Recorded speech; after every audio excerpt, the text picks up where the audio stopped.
Legoshowtv here, and today we will be reacting to Minecraft Live 2021, and I will be recording during the live stream so that a video separate from the actual live stream comes out.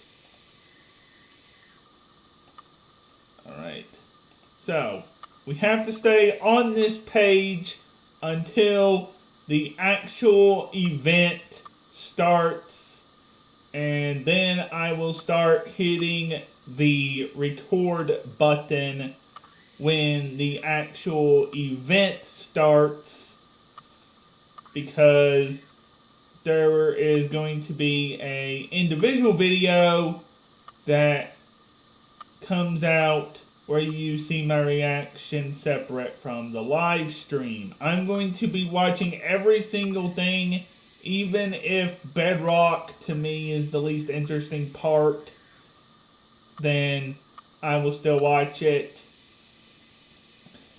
So, yeah, I am a Java player at heart, so, yeah.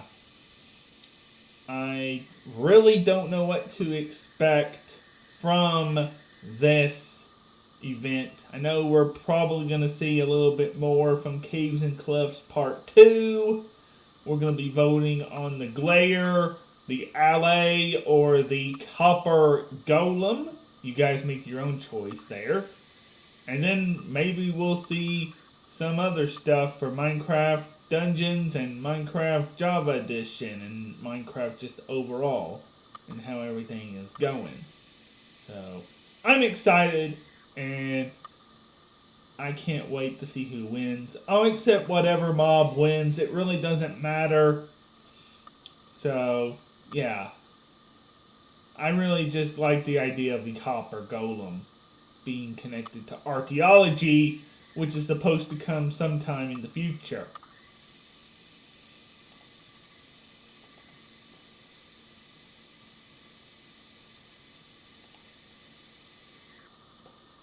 So here we are on Twitter.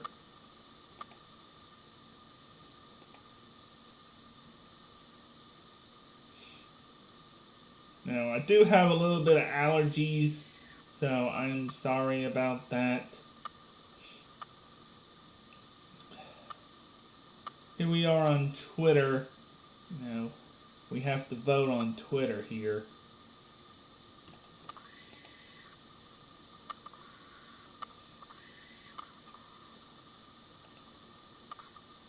I will update the thumbnail after this is all over.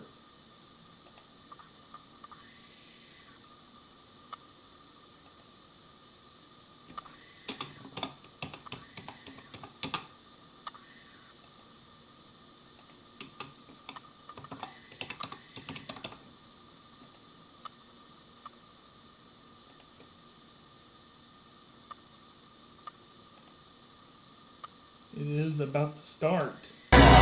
Pushing the boundaries of what was thought to be possible. First, there was color.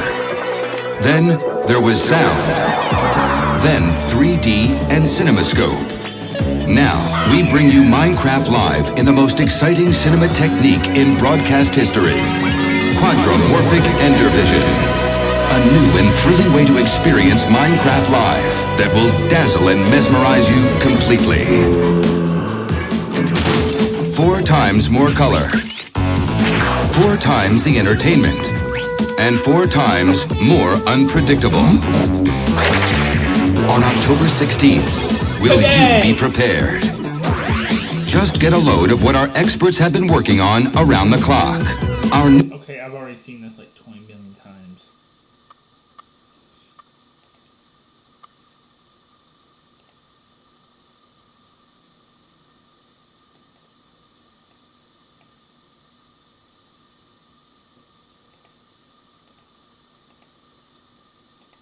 Just checking Twitter.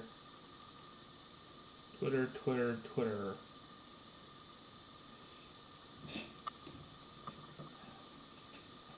They have a lot of things going on today. DC fandom, which I really don't care too much about, to be perfectly honest.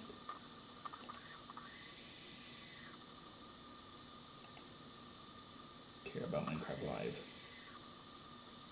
If it was Marvel, maybe I would care a little bit more.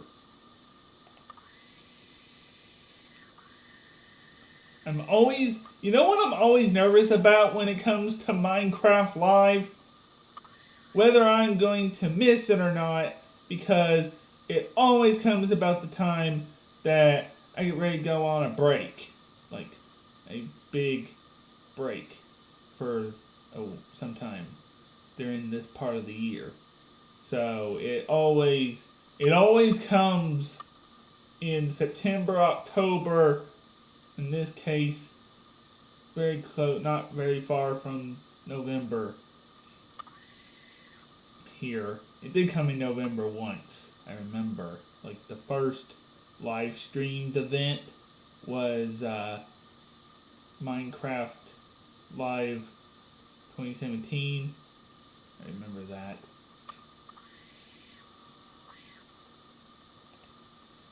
We got a pre-show. Gonna walk through that. It's gonna be interesting. The devs are tweeting like absolutely crazy right now.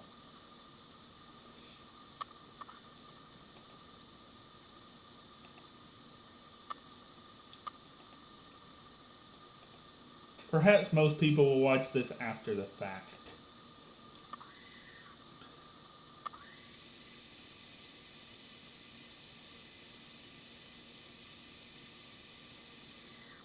"15 minutes till I hit the record button."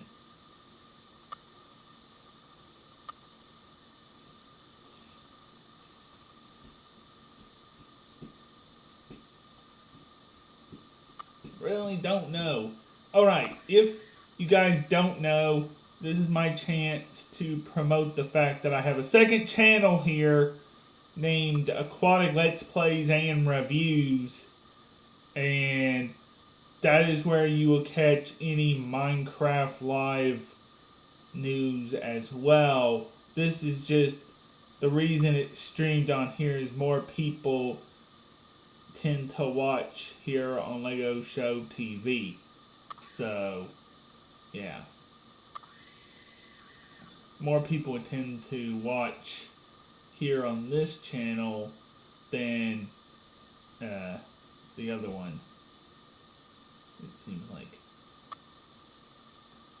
Just remember, Aquatic Let's Plays and Reviews. It's always linked in most of my videos. I don't stream very much. So, yeah.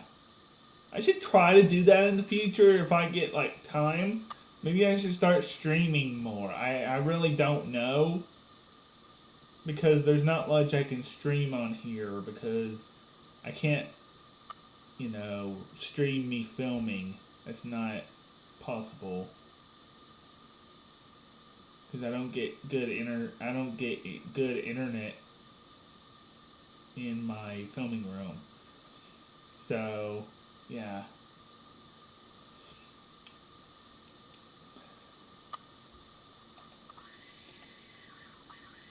I just don't,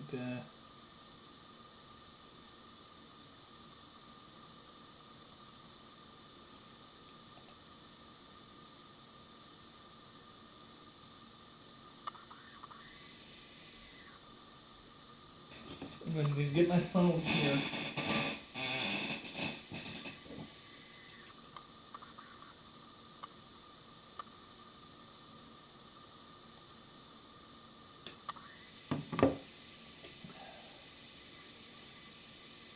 Alright. 12 minutes.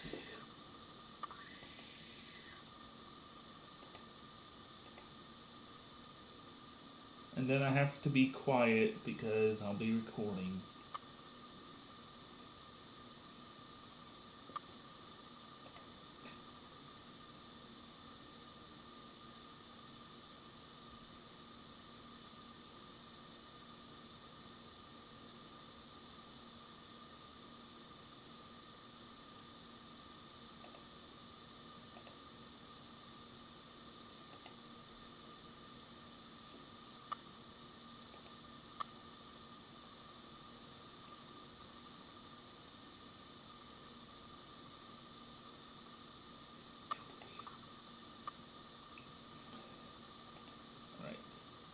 staying on here. Okay,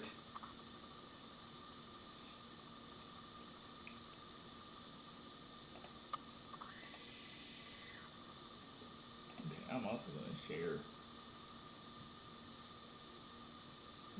Maybe after the fact that I will share that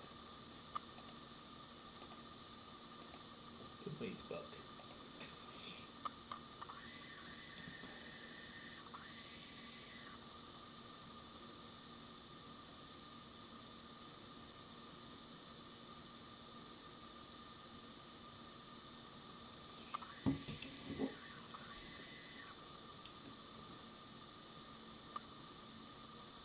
Okay, I'm going to do this.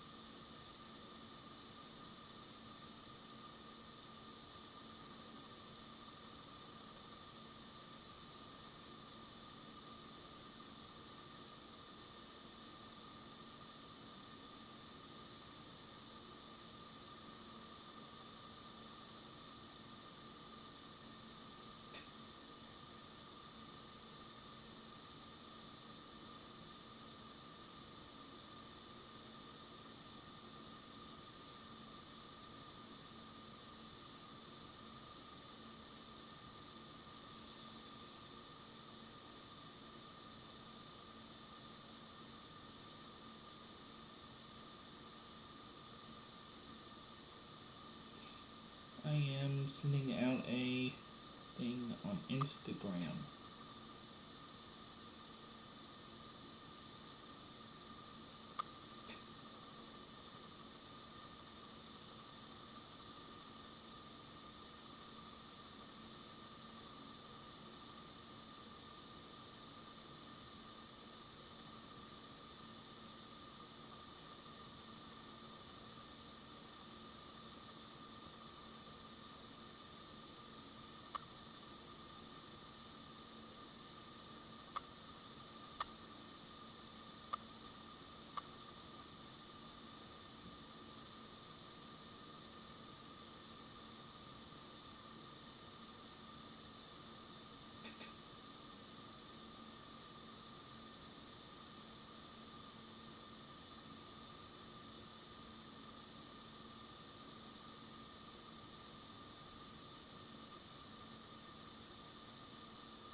Okay, that is sent out to all my people on Instagram.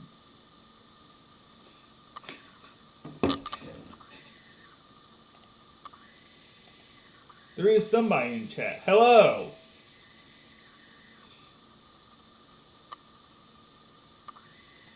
At least somebody's in chat there.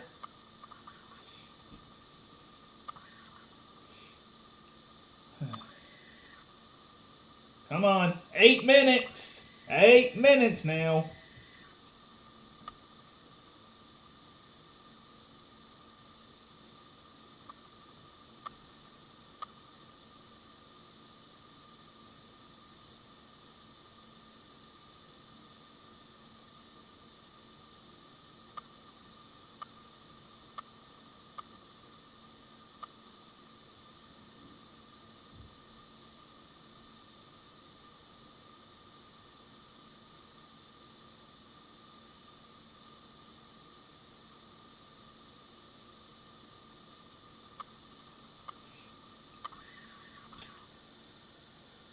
Okay, I do have time to go real quick. Be right back.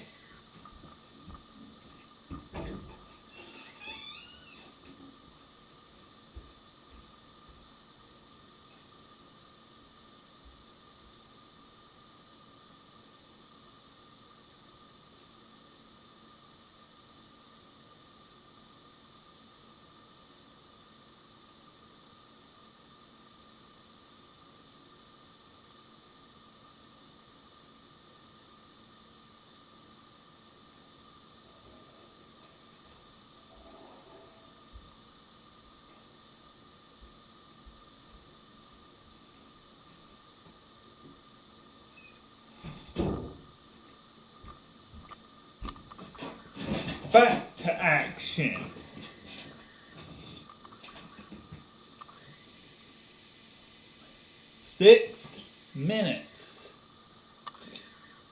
Alright. Make sure everything is in check here. Get ready. My finger is on the button to record.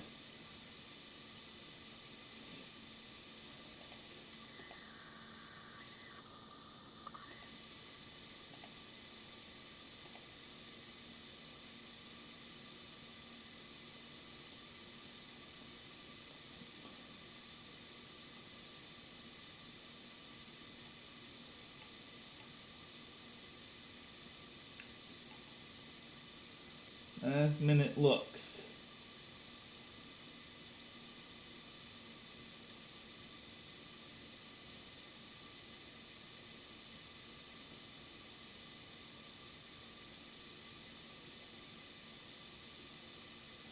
Minecraft bingo. Minecraft live bingo.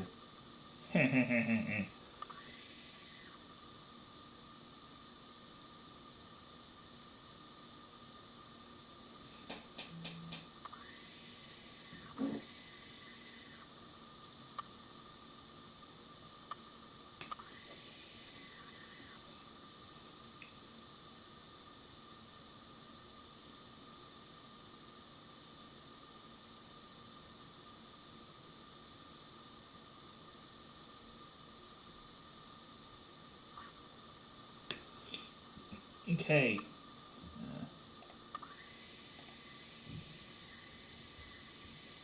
Hopefully we'll get getting 2 or 3 people here soon. 4 minutes, my dudes. 4 minutes.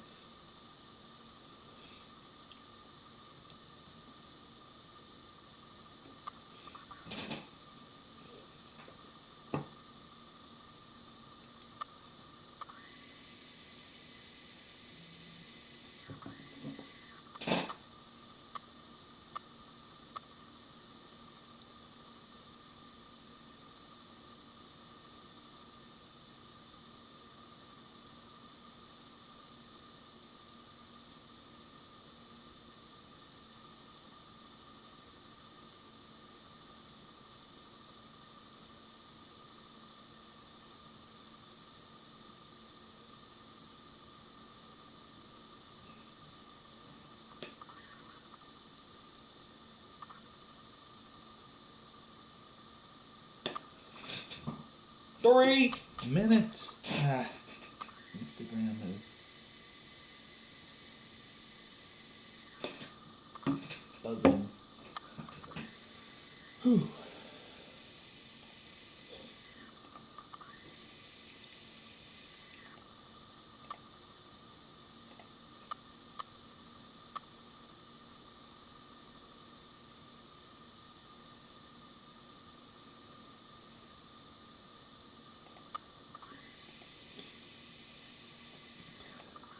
This is gonna be interesting. Alright. I am going to go just a minute. As soon as it hits 11:19, I'm going to start recording.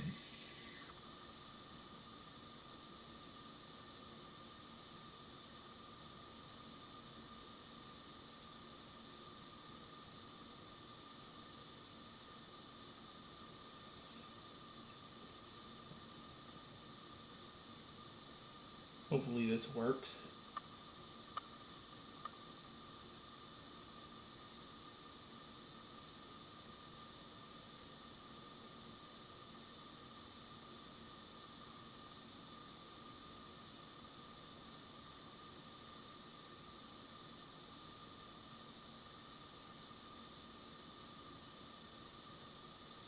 Be doing a lot of filming these next week before I go on a break.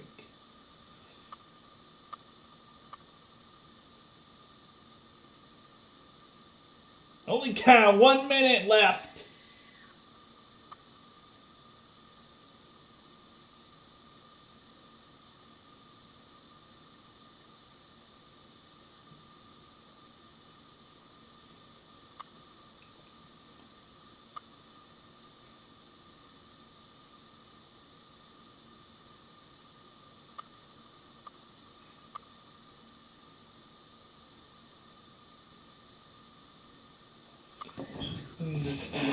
on my way.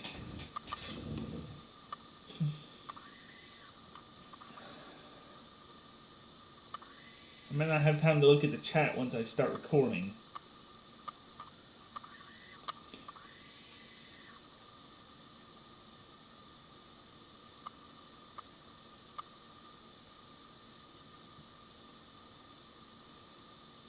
Turn 11:19. Now.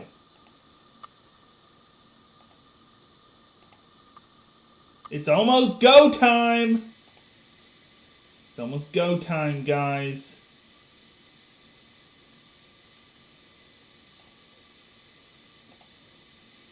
Almost go time. Let's do this.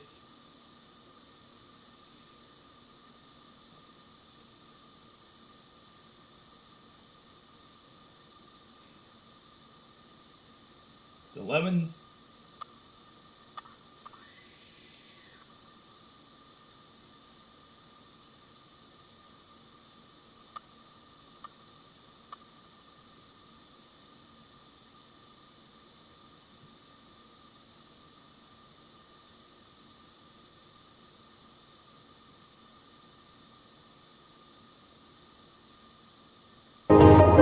Here we go! Let's do it!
everyone, my name is Mumbo, and welcome to the Minecraft Live Creator Pre-Show. I definitely could have done that better. Be honest, that was a little bit pants, wasn't it? It should definitely help the situation. A little bit of redstone lamp action, and of course a tiny bit of TNT, why not? And now that I'm fully prepared, I want to welcome you to the Minecraft Live Creator Pre-Show 2021. Absolutely glorious. This first little batch of videos are all linked by the way they take the game and create a challenge for themselves and their friends. Hey everyone, my name is PathRHD, and today we're going to be playing Minecraft with not only one mice, but two. This is not going to end well. But hey, that's what makes it fun, right? Let's show everyone how it rolls. So our main mice, this bad boy right here, is going to be controlling where we look. So up, down, left, right. If we want to mine certain blocks, we can do that. Everything that our normal mice usually does. How am I going to move forward? How am I going to move backwards? How am I going to open up my inventory? Well, that's why we have the second mice. This button right here, we move forward. Simple. This button right here, we move backwards. Easy. And of course, we gotta open up an inventory. It wouldn't be Minecraft without an inventory. So this button right here, voila, opens up our inventory. And I could say that this is actually doable. This is playable, you know, just in case you broke your keyboard and if you have two mices laying around, give it a shot at home. I actually recommend it. There we go. Let's see if we can craft ourselves a sword real quick. And hey, we definitely want to slay that piggy. Okay. All right. This looks very weird, but trust me, this is way easier than y'all think. Okay. Oh, okay. This is not bad. Get the sword. Easy. There we go. Now we use our other mouse. You know, we got some buttons on the side right here. Not bad. This feels very weird. Poor piggy. Poor piggy. Poor piggy. Rest in peace, piggy. But there we go. As simple as that. Give this a try at home. Let me know how it goes. And yeah, this was actually a blast. Hey friends, Mac and Cheese Please here. Today we're playing more illegal Minecraft. We'll be digging straight down, but Drew, we're gonna do it with a twist. Batu and Drailer made this awesome mod where XP morphs us into random mods. As always, we're gonna have a death counter. Ooh, so here is a dig down spot. Breaking the law, breaking the law. Are you picking that side? Okay, I love orange, so I'll start here. And go. Okay, go, go, go. Oh, okay. Are we just going as fast as? Ooh, okay. I got some coals and some XP. I can't wait to see what I turn into. I know, me too. What do you think you're gonna be? What do you think you're gonna be? Oh, I don't know, because we can be anything in Minecraft. I'll bet. Oh, help me! Help me! Help me! Oh my gosh, you're a help me! Get me out of here! Oh, I got out. Are you good? I'm good. You're you zombie!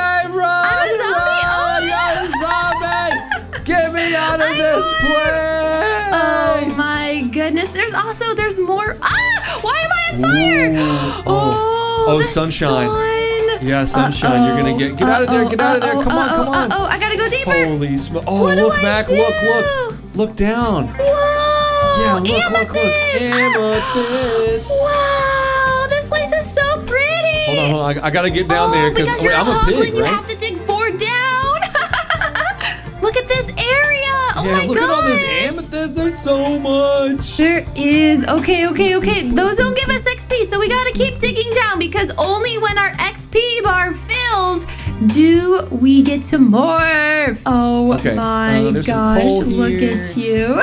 This might be enough. Come on, morph. Oh, I'm morphed. Oh, you're a husk. We're kind of like best friends right now. Yeah, we are best friends. Hey there, best friend. Hey, best friends. Hey there, do.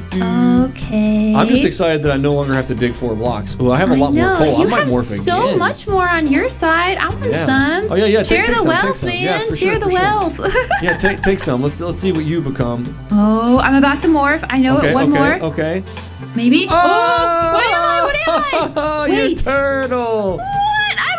I'm a little turtle. Hey there, little buddy. Oh my goodness. Oh no, I'm 4 blocks now. Oh, are you? You're a 4 okay, we need some blocker? XP. We gotta get out of this 4 block love. Oh, there's a bunch of coal down below where you were digging. Oh, there is? Okay, I didn't see it. Let me help you, little turtle. Help me. Let me help you out, little turtle friend. Wait, wait, I morphed again. What am I? Oh, you're a little silverfish. Oh my look gosh. at you, you're wiggling your booty. I'm literally so small. Like literally one block. That's so cute.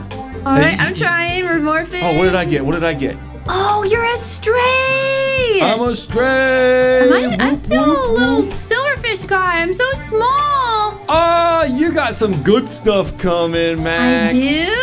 Yep. Oh, Diamond. Oh. Ooh, oh. I advanced. Hey, I'm a trader. Oh my Yeah, gosh. you're a little Okay, I'm trader. tall now. I wanted to be tall and now I am. Okay. So this is great. I'm gonna morph soon. Oh, I'm a Vex. Can you fly? I can fly. Whoa! Pyong, pyong, pyong. Oh, the rules we have to dig straight down, isn't it? We have to dig straight down. I'm Okay, in big trouble. No, I can fly out. I can fly out. Oh, that's not fair. All right, dig it down. Yeah. Oh no, Ripperoni. Oh man, I died when I morphed into a polar bear, and you're a kitty cat. Yeah, kitty cat, meow meow. Oh, you're so cute. Thank you all so much for joining us for more Minecraft. I'll see you next time. Bye. Bye bye. Fala pessoal, eu sou o Jazz Ghost, youtuber brasileiro de Minecraft, e agora vocês vão assistir a troca de construção. O minigame que consiste em você ter apenas 1 minuto para começar uma ideia de construção. Acabou 1 minuto, você é obrigado a sair do seu lote e ir para a construção do youtuber vizinho. Você deve continuar a construção dele, mas sem saber qual era a ideia original que ele tinha para a construção. Todos os youtubers continuarão as construções de todos os youtubers e no final nós vamos comparar a ideia original de construção de cada youtuber com o resultado final todo bagunçado. Galera, a parada é o seguinte, para começar, como vocês podem ver, a gente tem 2 boxes, o de cima e o de baixo. Então, primeiramente, vocês vão vir aqui no box de cima e vão fazer mais ou menos como vocês gostariam que fosse o resultado final da construção de vocês. Fizeram suas construções? Sim, fizemos. Então a parada agora é o seguinte, vai cada um pro seu box de baixo, vocês terão 1 minuto para começar a construção, contando aqui no meu celular. Quando o alarme apitar, parou de construir e você vai para o lote à direita. No seu caso, Cherry, você vem aqui pro meu, beleza? Sim, senhor. 3, 2, 1, começou, pode construir 1 minuto nessa bodega velha. Oh, minha construção ficou bacana, hein, galera? Minha construção ficou bacana. Não, idea. Mano, 30 segundos já. Mano, isso aqui vai dar muito errado. Isso aqui vai dar muito errado. Gente, 20 segundos. Ah, não, peraí. É sério, 20 segundos. Pelo menos marcar. Nossa senhora. Nossa, não. Vai dar muito errado, velho. Não vai pitar. Não, não, não, não, não. Vai pitar. Não, não, não, não, não. Não vai dar, não. Parou, galera. Parou. Ok, então agora todo mundo vai para a sua direita, tirando a Cherry, que vem pro lado de cá. Você vai pra lá, Pacão. Mas ficou um bloco errado, não dá pra tirar não?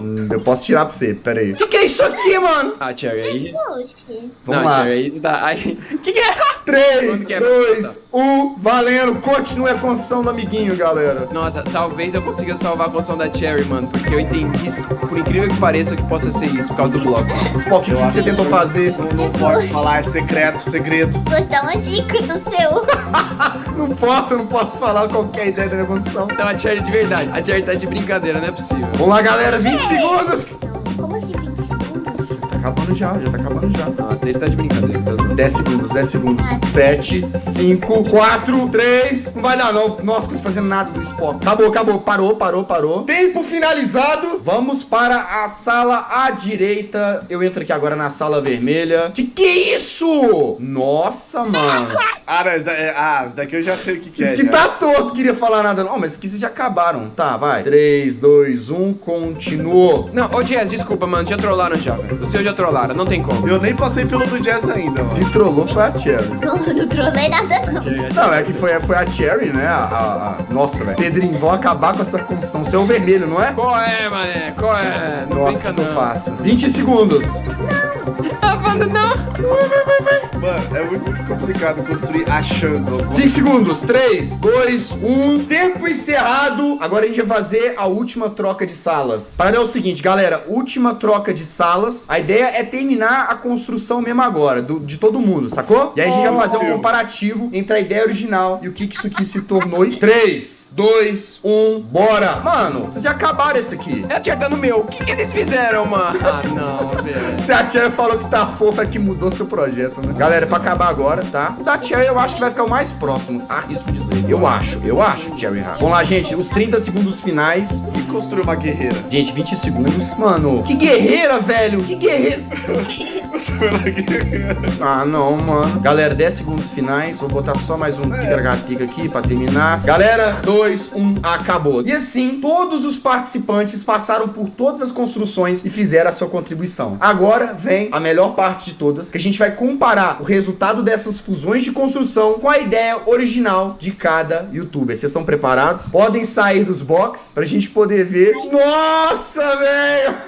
Fizeram um pato no meu, velho! Meu Deus, Jesus! Meu Deus, olha pra como ficou cada uma das construções. O meu era pra ser o mob que não ganhou a votação na última votação, que era o Ice Logger, e acabou virando uma pata guerreira. O meu era pra ser aquele cookie de meme, sabe? Ah, ficou parecido relativamente, vai.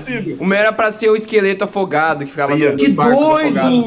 Ô, Mojang, por favor, esqueleto pirata afogado. Isso é muito louco. Ah, Cherry, o seu ficou parecido, vai. Não, ficou mal bonitinho. Verdade, a ideia foi a mesma, né? É. Só que melhoraram a minha construção. Ó, mais ou menos, né? Eu acertei, era um cacto, eu que coloquei o cacto. Ó, mandou bem. E esse foi o troca de construção. Eu espero que vocês tenham gostado. Tamo junto. Falou! Well, that was pretty bonkers, wasn't it? I mean, that guy played Minecraft with 2 mice better than I play Minecraft with 1 mouse. But then again, I press shift with my thumb, so I guess I can't talk. Moving swiftly on, the next segment of the Minecraft Live Creator Pre-Show focuses on the history of Minecraft. And I've got the perfect machine to take us there. Honestly, every time I look at this thing, it makes my head hurt. Even though I built this, and I know exactly how it works, it still hurts my brain. So let's not waste a single second, let's head on inside and crack on with the next batch of videos. Oi, meu nome é Moncase, eu tenho 21 anos e eu jogo Minecraft desde os meus 12. Eu tô pra completar 10 anos de Minecraft. Você tem noção disso? E não tem como eu dizer que eu não gosto desse jogo, porque eu amo esse jogo. Então eu tô aqui pra te contar o porquê que eu sou tão fascinada com Minecraft e como Minecraft influenciou absurdamente a minha carreira e a minha vida. Minecraft no começo era um jogo super simples, muito simples. Mas mesmo com essa simplicidade dele, ele ainda tinha algo que conseguia te prender a ele de uma forma absurda. E conforme o tempo foi passando e as coisas foram mudando, eu pude ver que Minecraft não era apenas aquilo. Ele era um mundo de infinidades e possibilidades que iam ser adicionadas conforme o tempo. Ia mais e mais e mais e mais. E é tão bonito você conseguir ver a história do Minecraft. É lindo ver o que ele se tornou e ver ele mudando e evoluindo e aprendendo, porque a gente vai junto com ele, sempre aprendendo coisas novas e evoluindo, aprendendo mais ou menos. Eu tô pra aprender umas coisas aí, mas é incrível ver como ele liberta nossa imaginação de formas absurdas, de muitas formas diferentes, e nos liberta junto com isso. E a forma que eu tenho certeza que a Minecraft mudou não só a minha vida, mas como a de milhares de outras pessoas é fascinante. E é por isso que eu continuo produzindo conteúdo com ele há mais de 6 anos. Mas é óbvio que eu, como a grande jogadora de Minecraft que sou, sei que Minecraft tem umas regras que devem ser seguidas. Já fiz muitas coisas erradas, obviamente, mas eu também tô aqui pra aprender. Já morri pra Creeper. Definitivamente nunca quebrei um diamante com uma picareta de madeira, né? Cavei pra baixo. Algumas vezes. Só algumas. Dormir no Nether? Nem se fala nisso. E olha, eu tenho uma dúvida, na verdade. Por que o Villager pode dormir no Nether e eu não posso dormir no Nether? E até mesmo, obviamente, quebraram a Bedrock. Eu ainda não aprendi. Eu tô tentando entender isso há alguns meses. Mas com o tempo a gente vai aprendendo e evoluindo com essas coisas, né? Alguém conhece esse cara de tempo aí pra ele me ensinar? Porque eu não tô aprendendo. Mas tudo bem, Minecraft é assim mesmo. Minecraft é se aventurar, é se explodir. Essa parte talvez não. E se divertir de várias e várias formas diferentes. Só que além de tudo, Minecraft é criar. Então Minecraft também é criação, é criadores. E assim ele te permite conhecer vários universos e cenários diferentes. Onde esses criadores são capazes de construir cenários e universos para você se aventurar e se explodir de outras formas diferentes também. Eu poderia claramente dizer que Minecraft é infinito. Pela quantidade de coisas que não só o Minecraft cria, mas todo mundo cria junto com ele. E olha, eu já me aventurei muito. Graças a esses criadores. Eu já explorei muito. Então, muito obrigada a cada um deles. Porque tem sido uma jornada incrível. E é muito bonito realmente você ver toda essa história do Minecraft e tudo que o Minecraft tem. E eu só quis mostrar um pouco do que eu aprendi, até mesmo que eu não aprendi com ele. Porque do passado do Minecraft a gente já conhece, né? Agora o que eu tô louca pra saber é o que o Minecraft tem pra trazer pra gente. Me dá um spoiler aí. Ai! 日本の YouTuber のマスオです。今回は僕のマインクラフトストーリーをお届けしていきたいと思います。ではご覧ください。どうぞ。僕が初めてマインクラフトをプレイしたのは2013年8年前になります。当時日本ではまだ今のようにマインクラフトは浸透しておらず、どんなゲームか分からずにプレイしていたんですが、それでもマインクラフトのね面白さに魅了されてどんどんプレイをしていきました。ただ今考えると情けないプレイばっかりだったと思います。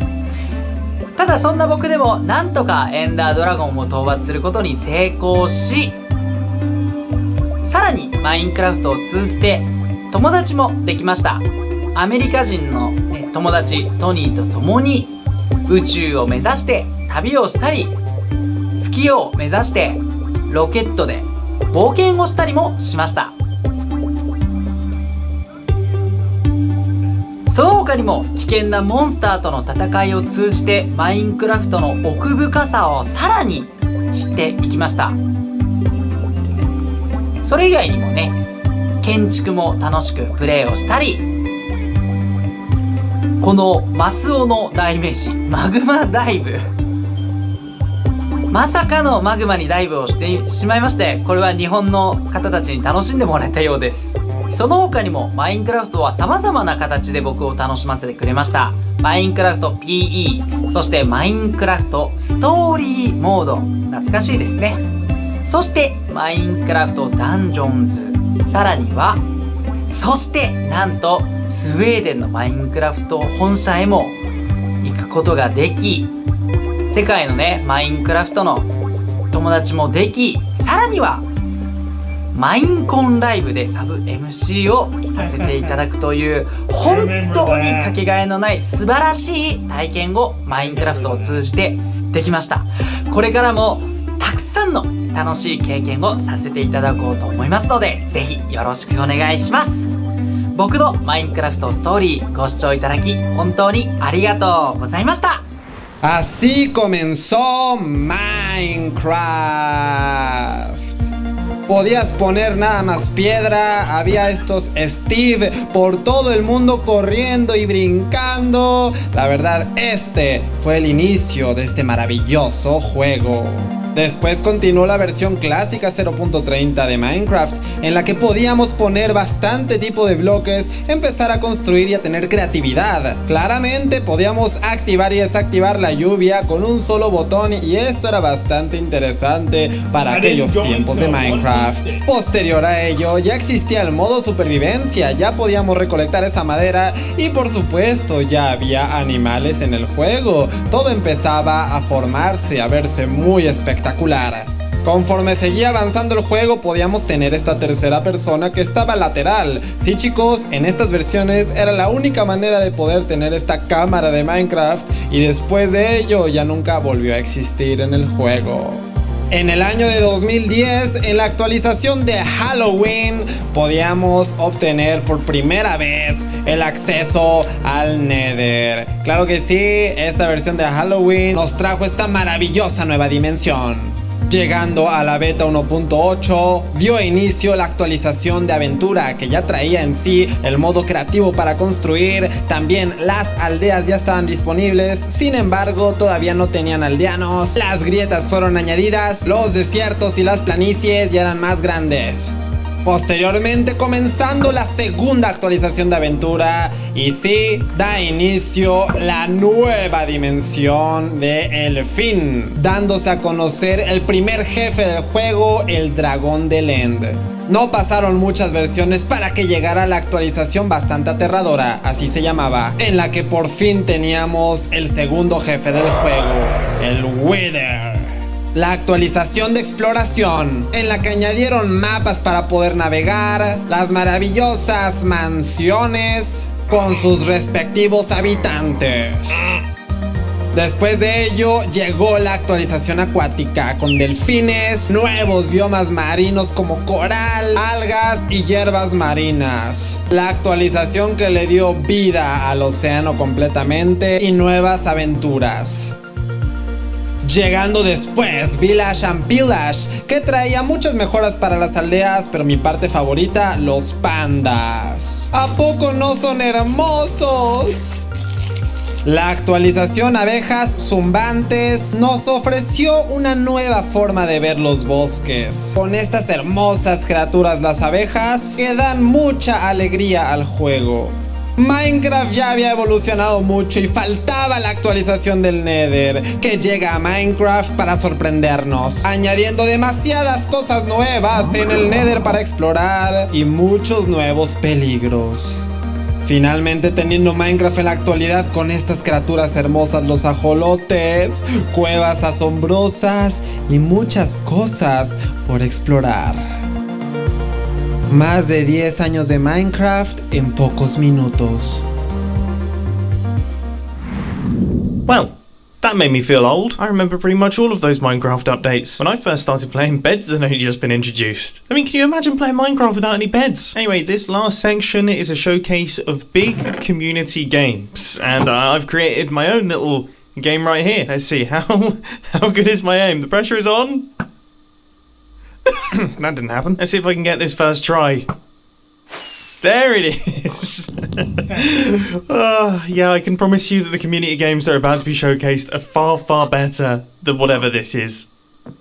My name is Scott, or Smager, or dang that's a long name. A branding nightmare, I know. I'm a content creator who's been making Minecraft content for over 8 years now. But my favourite thing that I've ever been part of is a small little Minecraft event that I make with Nog's crew called MC Championships. Since November in 2019, me and Nog's crew have been working together to make an amazing Minecraft event. The event sees 40 different content creators go head to head live in a variety of custom mini-games, battling it out for the ultimate prize, an MCC coin. But rather than me sitting and explaining to you what MCC is, how about I show you? Roll the tapes! And started. The countdown! Countdown. Ready up, ready up. We're gonna start. Oh, it's a laser show! beams. Oh my god! Till I get the main show comes on. When the anxiety rises for everybody. 15 seconds. This is where we get in there. It's MCC time! I'm so ready. I'm going in! Let's get it! Let's go! The Decision Dome! Here we go, gentlemen! Are we all ready to win? Balloon here. Got him. How do I get out of this? I'll play. Oh, Ryan's up here. I killed Ryan? Got Dan. Give me bow and arrow. I got Jenny. Okay, we're kind of armored up now. Kind of. And by that I mean very. Let's go. Get me. He's low H. Got him. It's me. Got him. Let's go! Let's go, baby! Look at that lead! Wow. More than double second place. Oh, man! Let's go! I'm so it's jungle right now. Care about this. done. There we go. Basically. Oh, perfect. I got it. There we go. Yeah. Yay! Okay. We came in first by so much. Oh, you guys are doing really good. Oh, this is a jumpy. Woo!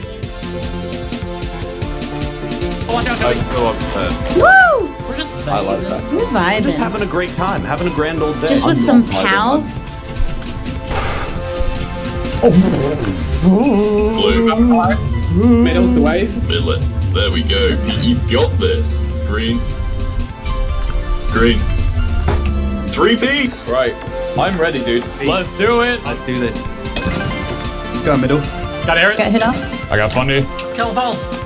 I'm trying. I got her. We can do this. I've killed Pete. I killed Cranios. Yeah, fill it in. They're chasing me. Okay, yeah. Right. There we go. Fill it. Yeah, we won. We did it! There we go. Good work. Guys, we're smashing it. Oh god. Watch out, there's GG. No! I'm just stuck in Shelby's head. Oh, I'm dead. Down I go. Yeah. No, thank you. One got pixel. I got killed. Run running. No, I've gone off. Same. Scott, I died. 10 minutes. Oh no. Oh, I got. I didn't lose. That was a very delayed No. flare. Oh my god. No, I got knocked out. Let's go! No! 7 seconds. People would knock me off, you stupid stints! Sorry. Oh god, I can't see anything! Top 20, I'll take you. Oh, damn you, mate. Oh no! No! Go so no! Rush it off. It's a marathon. Yep, not screwed. Hey, run, fungus. Oh, man, come on. I got her. Nice. What we're doing. It got me down so fast. Take no. Oh, I saved myself. Keep running. You've got 10 seconds left. I got them all! Go! Nice. Nice. Coming in. Oh, Got it. Oh yay, we did it! Beautiful. Well played. Nice. That damage potion I threw at her was like... Beautiful round. Let's go, baby. Oh, we're doing so good. Tell me we made our way in. Let's go! Let's go! We're going to dodgeball. Dodgeball time, boys! Wait, so whoever wins this wins? Yeah. Oh my god! Get that crown. We're picking Universe. We win these. Alright, no, real talk, strats. Don't panic. We're gonna take our time. Do your thing and feel confident. We can do this. Oh, okay. Ah. Go. He's aiming for me. Oh, you wait. Got one. No, he hit me because he was aiming for you. Oh wait, no, Oh, that's I got one. Got fruit berries. Yes. I wanted him and I got him. Oh, okay. Wow. I got Aaron. Yes! That's all you need. Nice. Go. Yay! Alright, that's it. Final round comes down to the 5th. This is ridiculous. It's the only way dodgeball should be, shouldn't it? Oh, of course. We got this. This is the most fun I've ever had in my life. Let's go, boys and balls. I got Sam now. Alright, 3, 2, 1. Nice. No, Come on, Shelby, you got this. It's just Shelby. Now double arrow, easy cut. Draw up. Shelby won the whole event. I need to get one of them. Oh my god, shovel to clutch. Come on. I slowed down, Weston. Yes! Yes, sir. Yes! Let's go! We won it! Let's go! Let's go! Against the odds! They said we couldn't do it. We did it. It feels good to be alive, guys. Let's go. Can we get in the middle? Oh, sorry. I was saying that my back hurt from carrying. Wow, what an empty thing, guys. We're a winner, baby! Yeah, let's go. We're winners! Oh, that was beautiful. Yeah, I'm actually gonna cry. Let's go, boys. Good job.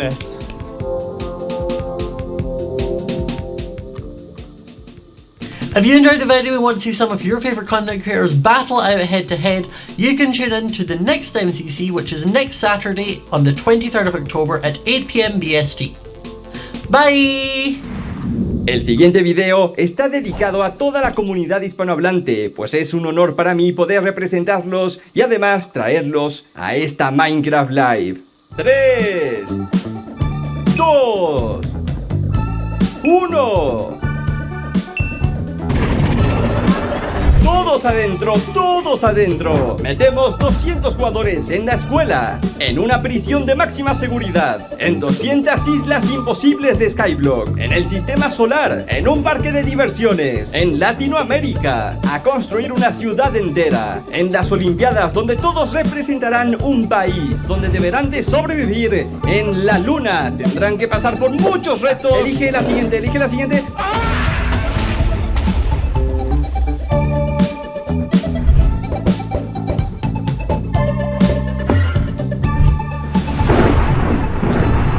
A continuación se enfrentarán contra el guardián oceánico.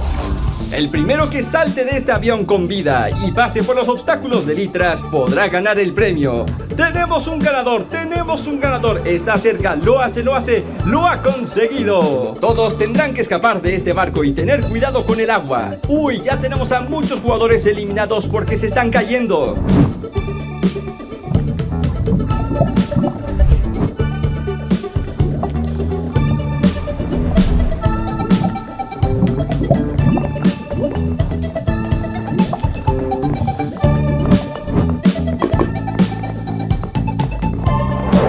A continuación todos deberán de esquivar las poderosísimas chanclas. 200 jugadores asisten a mi boda. 200 jugadores construyen los ajolotes, el nuevo Warden y también las nuevas megacuevas.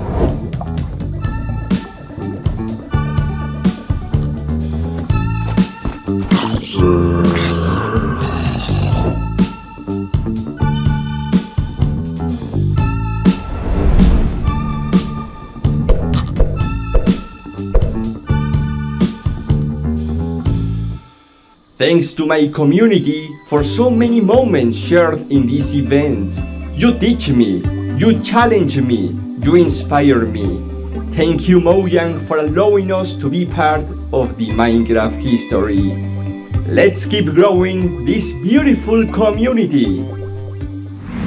So that just about wraps things up for the Minecraft Live Creator Pre-Show. It is time for me to say goodbye. But coming up next is an incredible showcase of some of the amazing content that has been created in the year of 2021. I think this needs some fireworks. So hold on to your shorts and prepare yourselves for the 2021 year in review.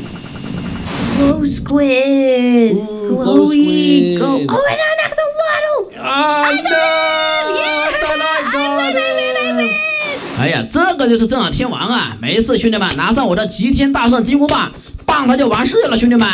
才花了1分钟没到，它就已经残血了，简简单单呀。They're from the big blue house? What happened to the big blue house? What happened? Where are the rest of them? Where's the moon? Attack. Okay, we're doing this. We're getting a little bit closer than I wanted to. Oh man, my dragon is not doing good. It's hard to aim. There we go. We got him. Got him. 強えな。おっしゃ、行こう行こう。やるね。What are you doing? Collectible? I don't know what I'm doing. I'm just right clicking everything going. Not a collectible is within 40 blocks. Hey, wait. What's happening? 楽しい豚、ボール遊べていって。これ、はい、豚、はい、いいよ、ボールで遊ぼう。お、遊んでる。かわいい。So you can run and you can sprint, and oh my god, it's so cool. Look at the jump animation. They've got all the sounds officially from Sega. This is insane. I love this. So you can. Oh my gosh. Yo, these blazes. Nope. Yo, no, my iron golem. Hello. あはは、こりゃ楽しいや。もうちょっと敵が密集してたらすごいことになりそうね。오, 자수정. 오, 신기해.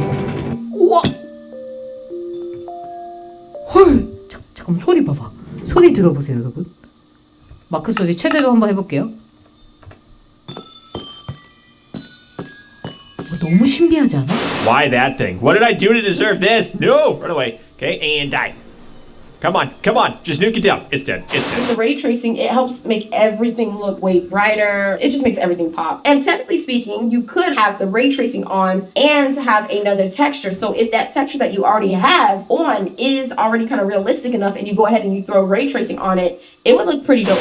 En ocelot armor, gott folk! Vi fick en ocelot armor. Undrar vad den ger. Oj, vad är det där? A whip! Whip it, picked up a whip! ¡Está guapísimo, colega! ¡Oh, le metemos cangrejos, seguimos por aquí y tenemos piraya! ¡Uy, cuidado! ¡Madre mía! ¡Qué guapo está este mapa, tío! ¡Mira! ¡Oh! That's pretty cool. Pretty cool. Look at this. Isn't that awesome? Look at the light coming down from there. That is so atmospheric. I love it. See, the natural lighting mixed with the warm light of the torches.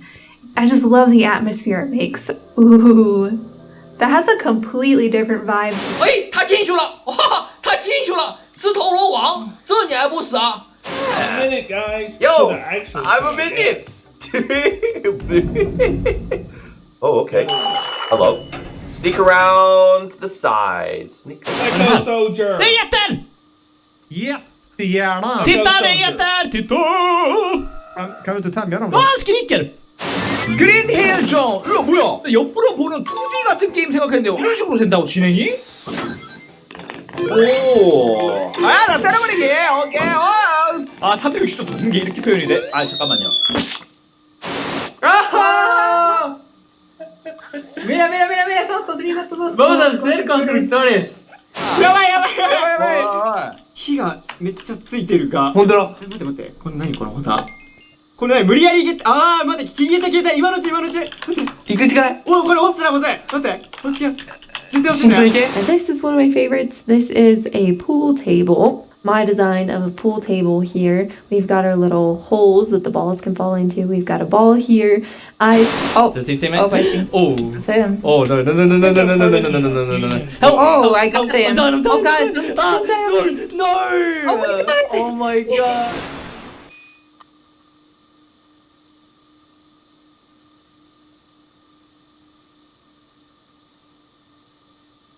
go, guys.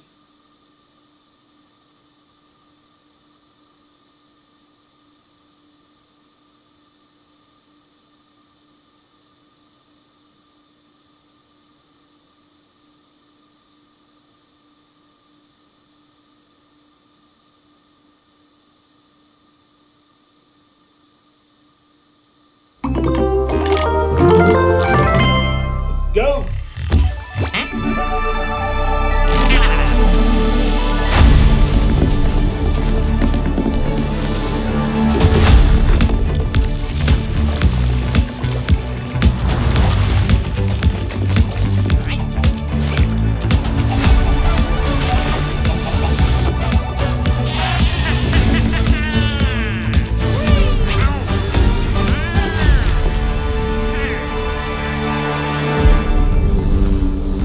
Hello and welcome to Minecraft Live 2021. I'm your host and chief storyteller of Mojang Studios, Lydia Winters. We have an exciting show for you today, filled with all things Minecraft. You'll vote a new mob into the game, hear what's happening in Minecraft dungeons, learn how to design and play with your own Minecraft mob, find out the next Minecraft update, and much, much more. Seriously though, we have a packed show for you. The best part is that you get to hear everything directly from the cool humans making it, and they will give you the inside knowledge that no one outside of Mojang Studios knows, our best kept secrets, until we tell you all of them today. So let's do it.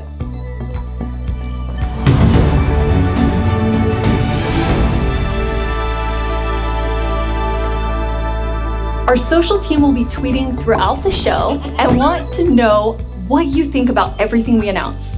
Hang out with us here and also there. Last year, we announced quite an anticipated update, the Caves and the Cliffs update. We've seen all the incredible things you've done with Caves and Cliffs Part 1 and can't wait to see what you do with Part 2. Agnes and Henrik are here to give us a peek into the surprising development process for Caves and Cliffs Part 2. Hi Agnes, hi Henrik. Hello. Agnes, how are you feeling? I'm super happy to be here. I'm excited, very excited. So excited. And Henrik, it's your first time on the Minecraft Live stage. It is. It's not your first time though, right? It is not my first time.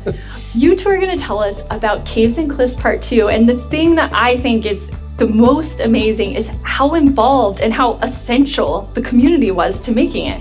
Yes, yeah, this update changes basically everything about the world generation in the game. So we've added like massive mountains, massive caves, and it's been really hard to kind of balance that because we want to add all this new cool stuff, but when people are playing the game, we also want them to be able to encounter like the old familiar stuff. So this balancing act is really hard. So as designers and developers, when we test the stuff we built, how do we know if it's any good, right? How do we know if it's better?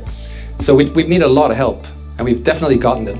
So we've been shipping snapshots, betas every week, and the people have been playtesting and giving us feedback, and it's just been wonderful. It feels kind of like they're colleagues helping us to build this great game. That's amazing, and you have an amazing example of someone who took a lot of time giving notes. Yeah. For example, a player tweeted at me this wonderful big picture showing across different snapshots in the same location what changed across different snapshots, and offered some opinions on that and some feedback. And this kind of stuff takes a lot of time to do. It's research that the users are doing for us, and we get a lot of this stuff, and it just saves time, and that's time that we can use, of course, to make the game better. That's so amazing. Yeah, it truly is. And I mean, this is like the biggest update we ever done, and we couldn't have done it without the community. Oh, that's incredible. And I know you were kind of nervous when you decided to split the update and tell everyone about that. Yes, I mean it's a very big decision, and we took it together as a team. But yes, when it was time to announce it, it was quite scary. But we thought the best thing is just to be transparent, because as we know, Minecraft is crafted together with the community, and then it's good if we just are as honest as we possibly can. And then when we did announce it, everyone was just so caring and understanding, and it shows we have the most beautiful community. So yeah, thank you. We absolutely do. And it was so nice as a team to be able to not rush it, since this change is so big, to be able to do it properly and take the time and really do it well. So we're super thankful that we got so strong support for it. That's awesome. And I mean, sometimes during the development process, like things change and you decide you want things to be bigger and better, which kind of moves them to a different timeline. And I know we have one of those today. Yeah, we do. So we have been working quite a lot on like the Deep Dark, the Warden, and the Skulk Sensor, and we're so excited about this, and we know everyone is. And so it got a bit bigger because we really want to do this right and do it with super high quality. But that's also the reason to that we moved it to the next update instead. And we're going to talk about the next update at the end of the show, yes, right? So we're going to show both some new things from the Deep Dark and some other new things. So that's exciting. So we'll move the Deep Dark feature set into the next update, which will be after Caves and Cliffs Part 2. And we're going to look at that later in the show. You're going to get to see some really cool stuff from Brandon. Now, Henrik and Agnes, you two are working with an awesome team of developers, and this was like quite a technical challenge. All right, so we now know that the Warden will be in whatever the next major update is. So we have an inside look at sort of a lot that went into Caves and Cliffs Part 2. Yep, let's watch it. The best part of my job, I think it's just creating a game. I want to make people happy. In the new update, I've been primarily focusing on creating the mountains and also putting everything together in the new generation of the world. So that's the caves and the mountains and everything in between. When I started this project about a year ago, I knew almost nothing about world generation, and I learned so much. And it's really been a team effort, Java and Bedrock together. In this update, my role is to bring to life the cave part, and together with our colleague who work on the mountains, we present to you the cliffs and the caves update. One of the inspirations for the caves is the Sondong's cave systems in Vietnam, because that was one of the largest cave systems in the world. And I feel so proud of it because I came from Vietnam, and we get to use these cave systems in my country and put it into the game. So I felt so proud whenever we think about the caves. My job is to find what works slow in Minecraft and try to optimize it. The new update changes how the world looks a lot, and it also affects performance quite a lot. The best part about my job is just finding something which can give a big benefit, and then just seeing how FPS improves or how frame time graph looks much better after the change. I would say the coolest part about my job is all of the wonderful colleagues that I get to work with. They really inspire me, teach me, and motivate me to be a better version of myself every day. We put in a lot of time and effort into this update, and I hope that it will inspire and excite our community. It feels like it's a whole new game. What a great team you have! The best team.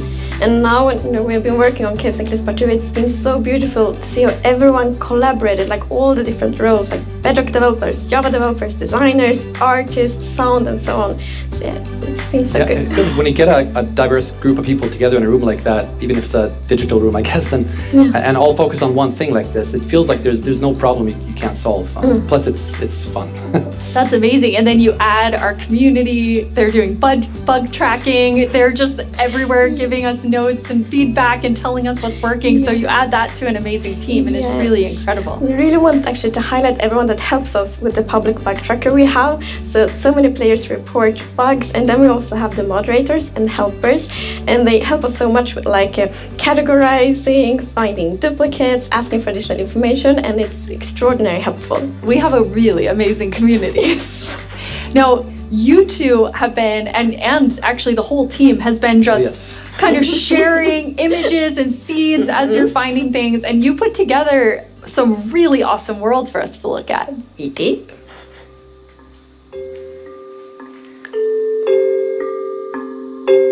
Oh wow, that's really cool.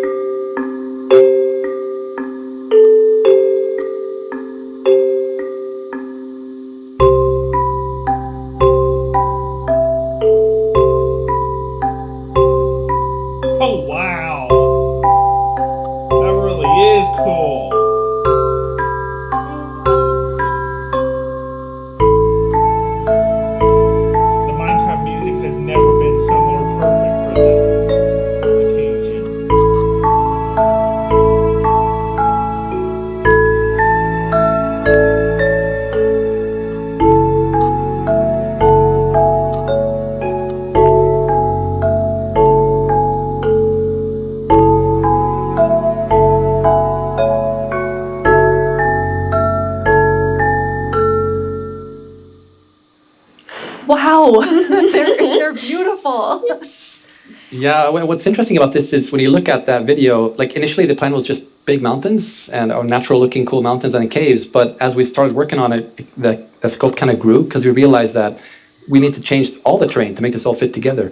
But once we started seeing that work, and it was so fun to see how the team started realizing that we're really onto something. This is going to be great. And seeing that inspiration spread and then also spread out to our community through the snapshots has been really fun. Yeah, and we have been playtesting a lot, and we couldn't stop playtesting because We get distracted we just all the found time. so many cool places, and I feel so inspiring, and that's what we want to do with Minecraft. We want to inspire everyone to play Minecraft in their own way, and like we really feel that this new world generation inspires like going on adventure, building, telling stories. So it's very exciting. That's amazing. And I mean, so you make all these changes, but then obviously we have so many players who've been playing for so long. I mean, the two of you have worlds that are like 10 years old. And I just love the approach you took to keeping everything really safe for players who have existing worlds. Yes, it's very important for us to be respectful to players' worlds. And like Minecraft should be a game you can trust, because if you know that it works and it will work for many, many years, then you can spend like all this love and time on your Minecraft world.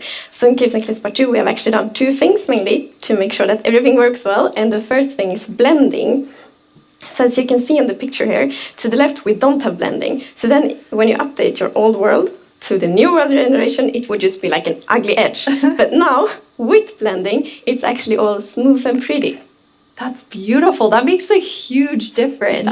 And Henrik, I know the other part you want to show us with your own world. Yeah, so what happens if you open your old world with a new version of Minecraft? And I took a look at what happens in my old world, which I've had for like 10 years, playing with friends and family. And let's take a look. So there it is, all the old stuff we built 10 years ago. But that's what happens when you open the world in 1.18. So it basically generates new caves beneath the old areas. And the idea is to create the illusion that was there the whole time. We just, we just didn't go there until now. And wow, look what I found. Yeah. Don't look, Henrik. There's so many spoilers there under your world. So many cool things. I was squinting, okay? Okay, good. That's like the first thing I'm gonna do when I update is just like digging straight up. Well, not straight down actually, but I'm gonna see what's under my base. That's so cool. I just love that it adds so much to the existing worlds that our players have. And so you're keeping them safe and adding a lot to it. And that's also an important thing. We don't want to force players to have to pick between just the new or just the old. So we want them to be able to experience both things in the same world. That's amazing. Throughout the show, we're going to have creator questions, and you two get to have the first one. Right. Will Java and Bedrock get Part 2 at the same time? Yes, the plan is to release this on Java and Bedrock at the same time, and also to ship it with what we call seed parity. And that's, what does that mean? So seed is this name for the magic number that is used to determine how your whole world looks like. So every world is unique, and that's driven by the seed. And when you create a new world, it gets a randomly generated seed. But if you dig that seed up, if you really like what you see, you're like, wow, this world is wonderful, I want to share it with my friends. You can dig up that number and share it with others. And then if they open a new world with that seed, they'll see the same thing. But what's new for this update is that also works between Bedrock and Java. That's amazing. So if you create a world in Java and you think it's beautiful, you want to share it with others, anyone who opens the world with that seed, regardless of which edition they're playing, will see essentially almost exactly the same thing. It's almost identical. And it's a thing in the community, you find a super cool location and you share it, like, look at this world I found. And before, you couldn't do that with players on the other edition, but now everyone can just share cool places together. And I think that's really nice. It's really amazing. I mean, when you find these amazing, epic things in Caves and Cliffs Part 2, you obviously want to be able to share them. So seed parity is huge. I think everyone's going to be so excited about it. So we're not 100% there yet, but close. It's very similar. Details will be different. But seed almost parity. Seed almost parity. That's it. That's what we're going to call it. So I know everyone is anxiously, including myself, waiting for this update. When do we get it? So it's actually almost done. So we're going to release it in a month or two. That is amazing. Thank you so much, Agnes and Henrik. Thank you. Caves and Cliffs Part 2 will be coming to a screen near you in 1 to 2 months. And speaking of screens, soon there will be another place to play Minecraft. On November 2nd, Minecraft comes to Xbox Game Pass for PC. Minecraft. It's a game all about togetherness and teamwork. Let's take a look at some of Minecraft's most terrific teams. Zombies and the Drowned. Maybe not the best example. Let's try another. Cobblestone and Mossy Cobblestone. A relationship that's truly rock solid. Oh dear. How about Steve and Creeper? Okay, maybe not Steve and Creeper. Not them. Not them either. Ooh, that's gotta hurt. You realize this is going out live, right? If we don't find a great example of Minecraft togetherness soon... What's that, Goat? You've got the best example of togetherness yet. Okay, this better be good. Minecraft Bedrock Edition and Minecraft Java Edition. Finally, coming together for... No, that's not right. Absolutely not. That's the ticket. Minecraft Bedrock Edition and Minecraft Java Edition are coming to Xbox Game Pass for PC. We debated which edition to add to the service and decided why not add both. That means Game Pass for PC will be the only way to get Bedrock and Java in one place. Convenient, perhaps a little too convenient. In any case, starting in November, you can play the original Blockbuster, its cross-play supporting Cousin, and a cartload of other games with Game Pass for PC. Excellent point, Goat. Game Pass does have PC games. And personally, I can't wait to play those PC games with my two best friends. Ah, the sweet smell of togetherness.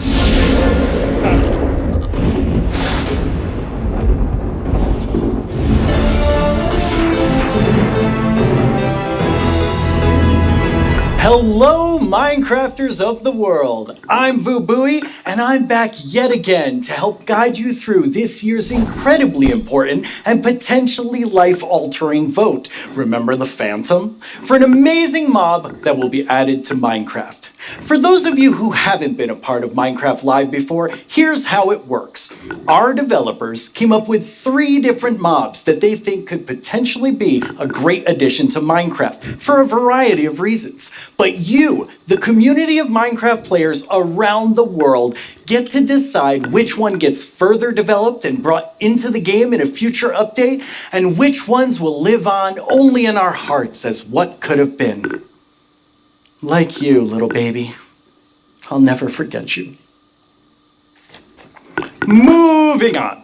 The actual winner of last year's intense mob vote was none other than the Glow Squid.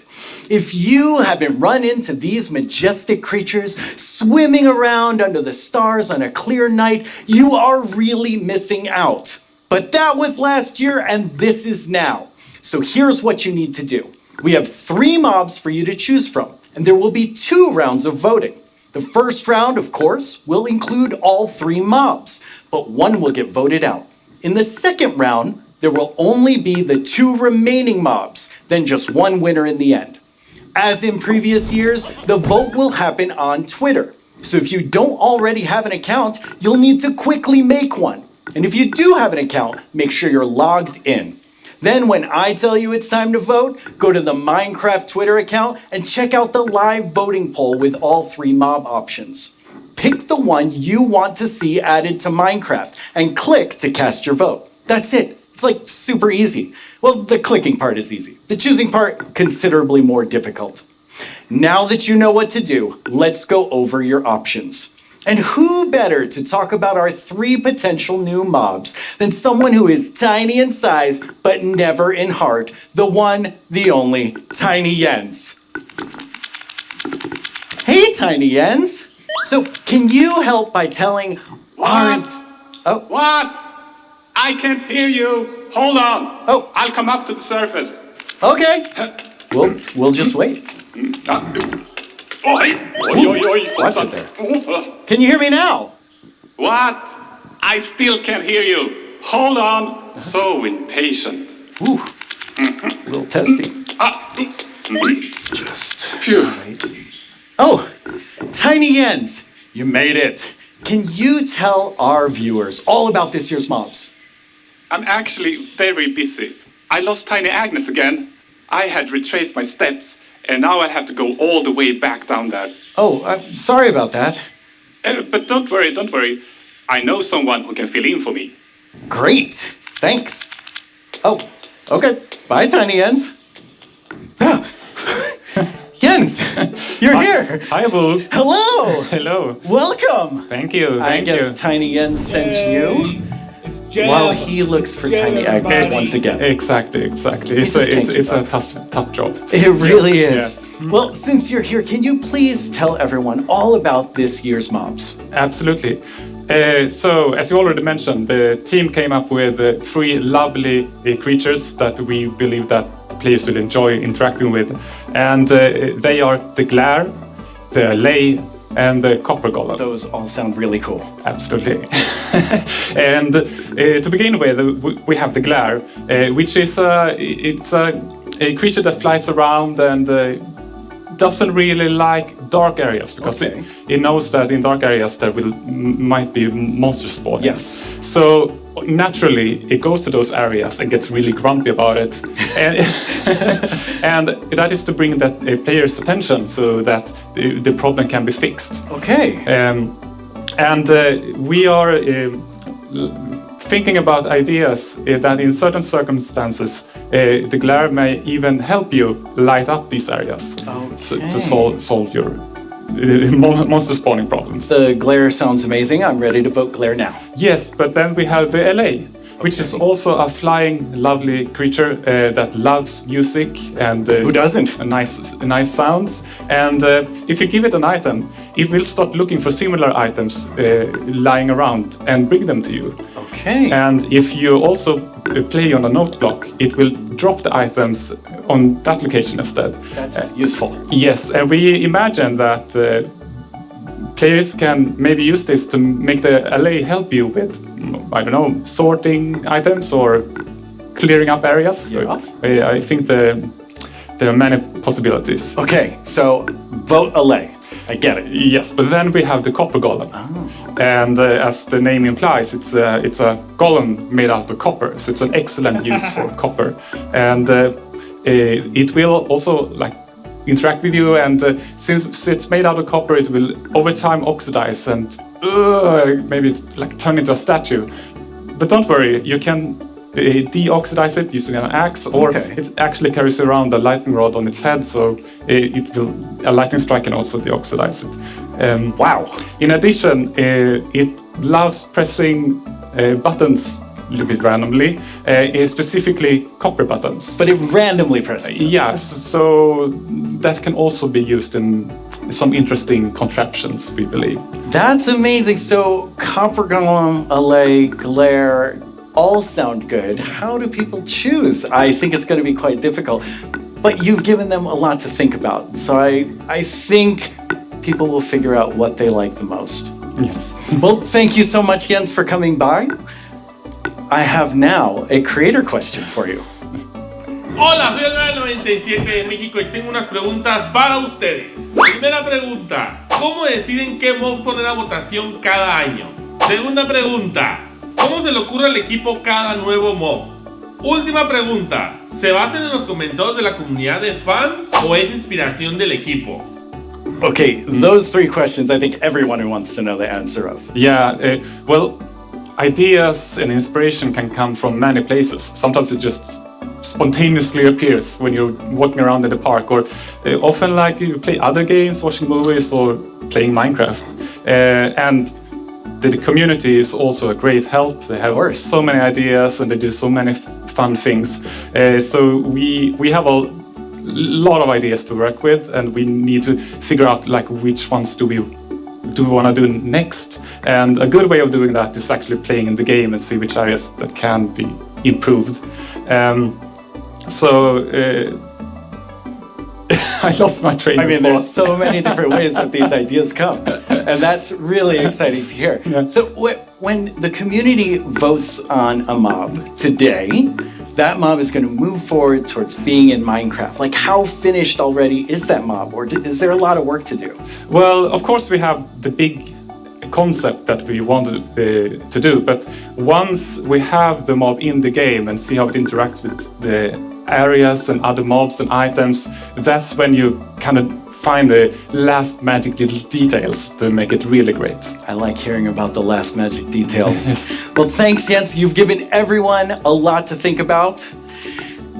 All right, now you know what your options are. And if you already knew, you know a little more about them.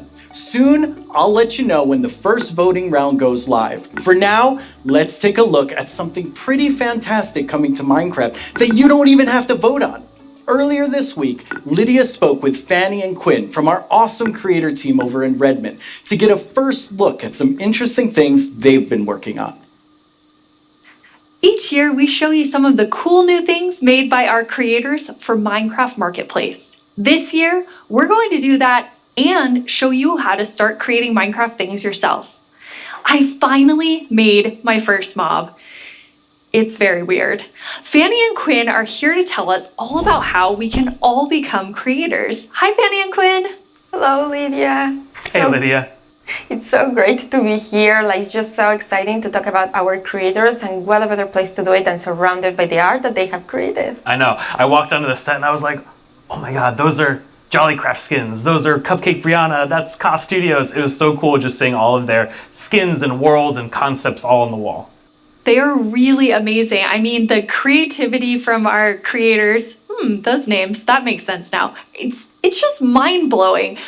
Before we get too far in, though, we should probably explain to everyone what is a creator? Yeah, of course. So a creator is really anybody who makes anything in Minecraft. You know, whether you're doing skins, textures, worlds, terraforming, UI, and even for me, like people that are making mods and add-ons and, you know, that kind of more developer type, those are creators too.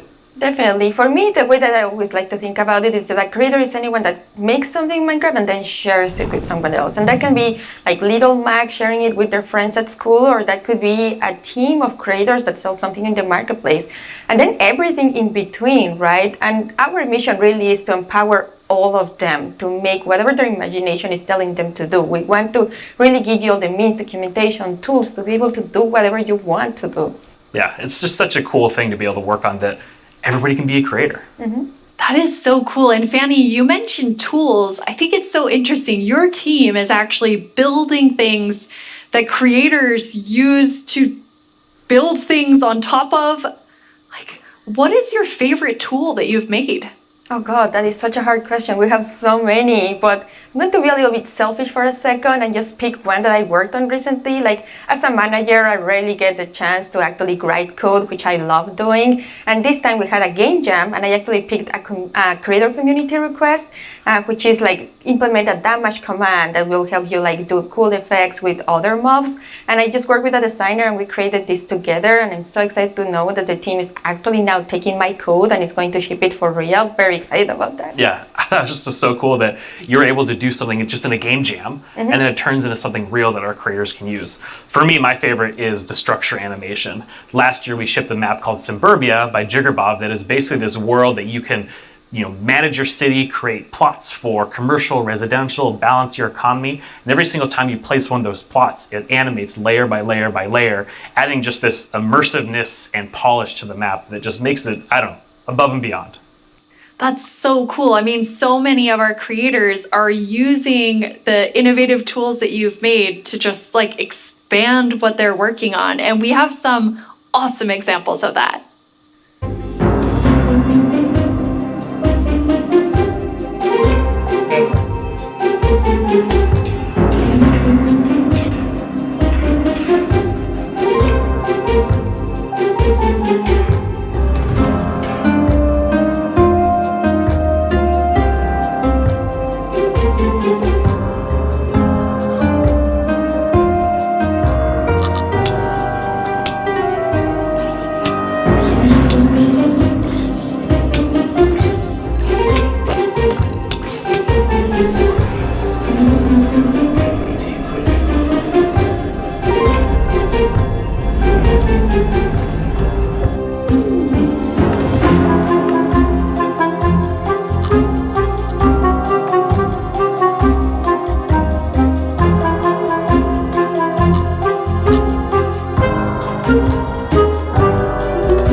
how many examples there were of creators just using those tools in all different ways. What's that like for you to see, Fanny, when your team, you've all been working on making those things for our creators? It's definitely one of my favorite parts of like working with creators. You just give them one tool or two and they will make these crazy, amazing things. Like many times I see their creation, I'm like, how did they even do that? Like I know they're using our tools, but I don't know how they did that. It's so crazy. It's mind-blowing sometimes just what they're able to do with just the small little things that we give them. Mm-hmm. That's really, really cool. And we have a creator question for the two of you.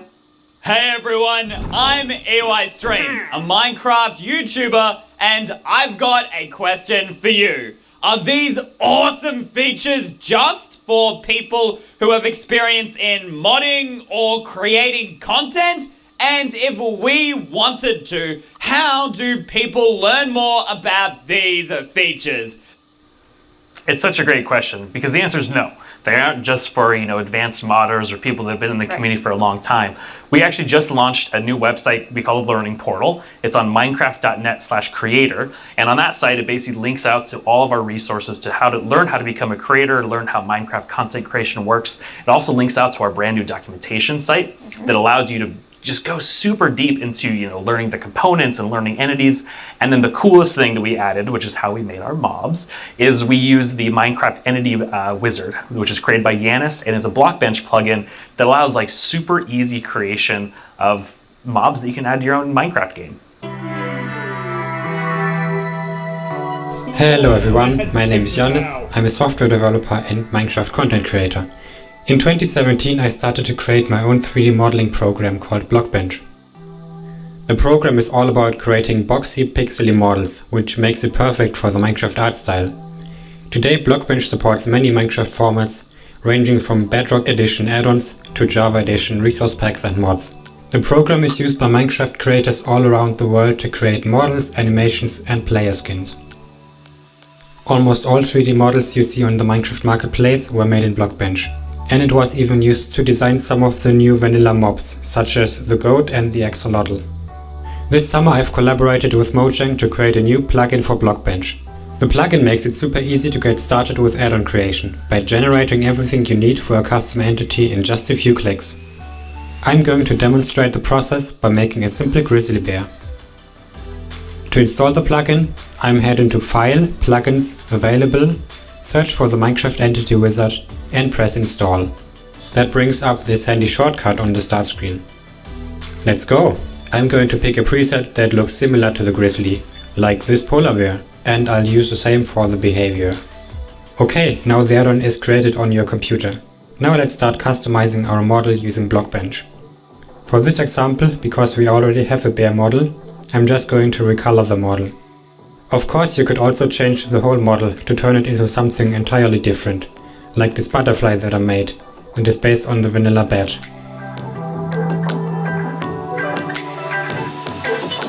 Okay, this looks good. Now I'm going to press save and switch over to Minecraft. I can find our new grizzly bear pack in the behavior pack section and simply enable it. This will automatically enable the resource pack as well. Now let's check out the entity in-game. I just need to grab a spawn egg from the inventory and use it. And here's our grizzly bear. Have fun creating! It's free and works on all platforms.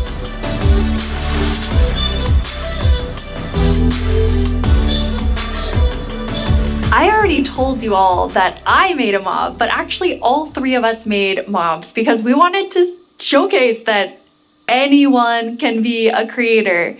So Fanny, tell us about your adorable mob that you made. Thank you. Yes, I was so excited to know that Blockbench was a thing because I immediately thought I need to add my dogs to Minecraft. I really love them, and I was just so excited. Like Blockbench made it very easy for me to just obsess over every single detail. Like every pixel was like, does that look like my dog? And then I also modified the geometry, especially the tails, to look like the exact twist that my dogs have. I really obsessed a lot, and I was very happy, especially when I was able to add my own animation. I'm definitely not an art person, and I just made it so that it like wiggles their tail when they are sitting. I was just so happy to be able to do that. They turned out so good. I thought it was super cute that you're able to get both of them in there. Thank you. So me being kind of born in the Pacific Northwest, outdoorsy. I mean, I'm wearing flannel on the stage.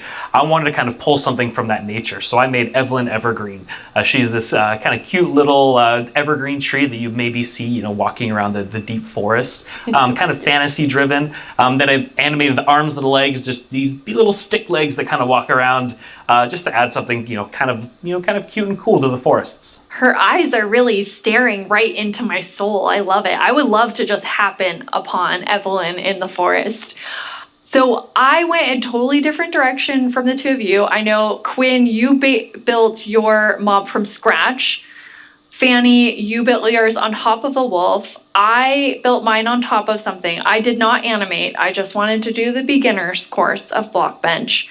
And so I made something very near and dear to my Florida heart, with a twist, which is what I'm calling an axolotl, and an alligator. It's kind of like a little dragon. It does look like a little dragon. It's a pretty good mashup there. I think it's great. Yeah, I thought an alligator and axolotl would be super innovative when added together, but it does just look like a dragon. But I'm okay with that because I am a creator now, based on your definition, because I made that and I showed it to all of you, which seeing something that you make in a game that you've played, for me for 11 years, it was amazing.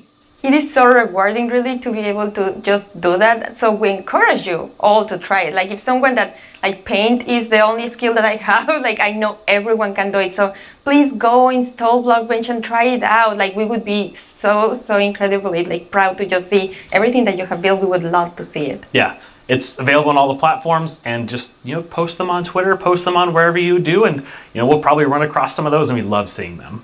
Oh, I can't wait to see what everyone else creates. And I mean, I think that our mobs are definitely ready for the mob vote next year, so we don't even have to work on anything else. These three are perfect. I'm gonna have to talk to the team about that. So we're not professional creators, obviously, by our mobs, even though they're lovely. But Quinn, you get to work with people who, this is their full-time job, making Minecraft content for Marketplace. What is that like? It's something that I'm just immensely proud of. Being able to see so many people engage in the Marketplace and allow creators to become full-time Minecraft content creators as their careers. I think it's incredible too, because the Marketplace doesn't just support these huge studios, but we also have really small independent creators that make just texture packs, or like Charloquin Schematics, that's just a family on the West Coast that makes their own worlds. And the fact that the Marketplace can support all of them and make it their full-time jobs is something that is just so cool. There's so much new content that our creators have made that we put together a video with some of our favorites from this past year.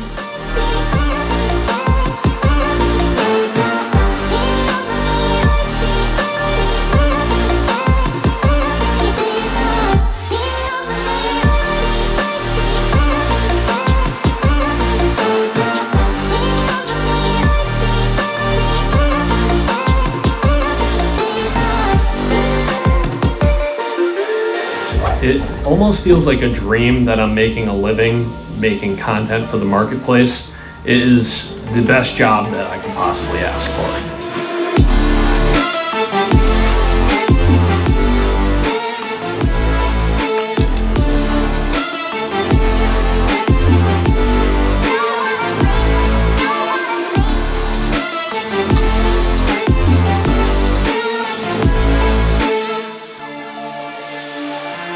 We just got to see some amazing reactions from the fans, and people love the map, and that's just so heartwarming and lovely to see, and it really does put a smile on our faces.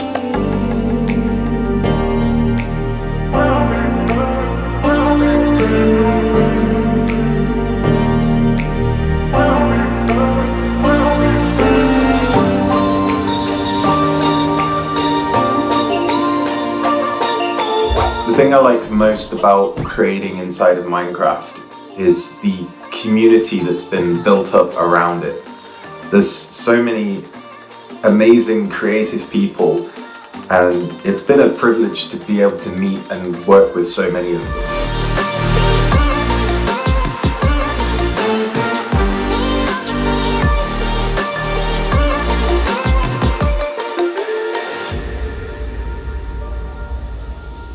The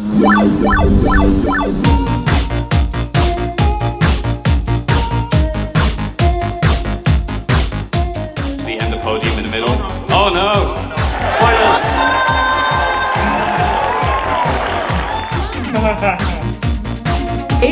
Wow! We're kicking things off with the announcement of we're gonna tell you right now. The update Aquatic. Village and Pillage. Seriously, like, I'm so excited. Bees! Bees! Let's look at some bees. To finally have a Nether update. Holiday update will have the cats, pandas, bamboo and scaffolding. Caves and cliffs update. David Niesagen.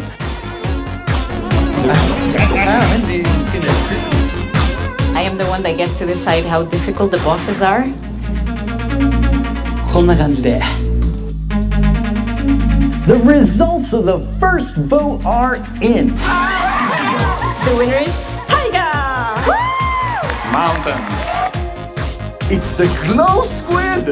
This is your chance to have a say in what goes into Minecraft.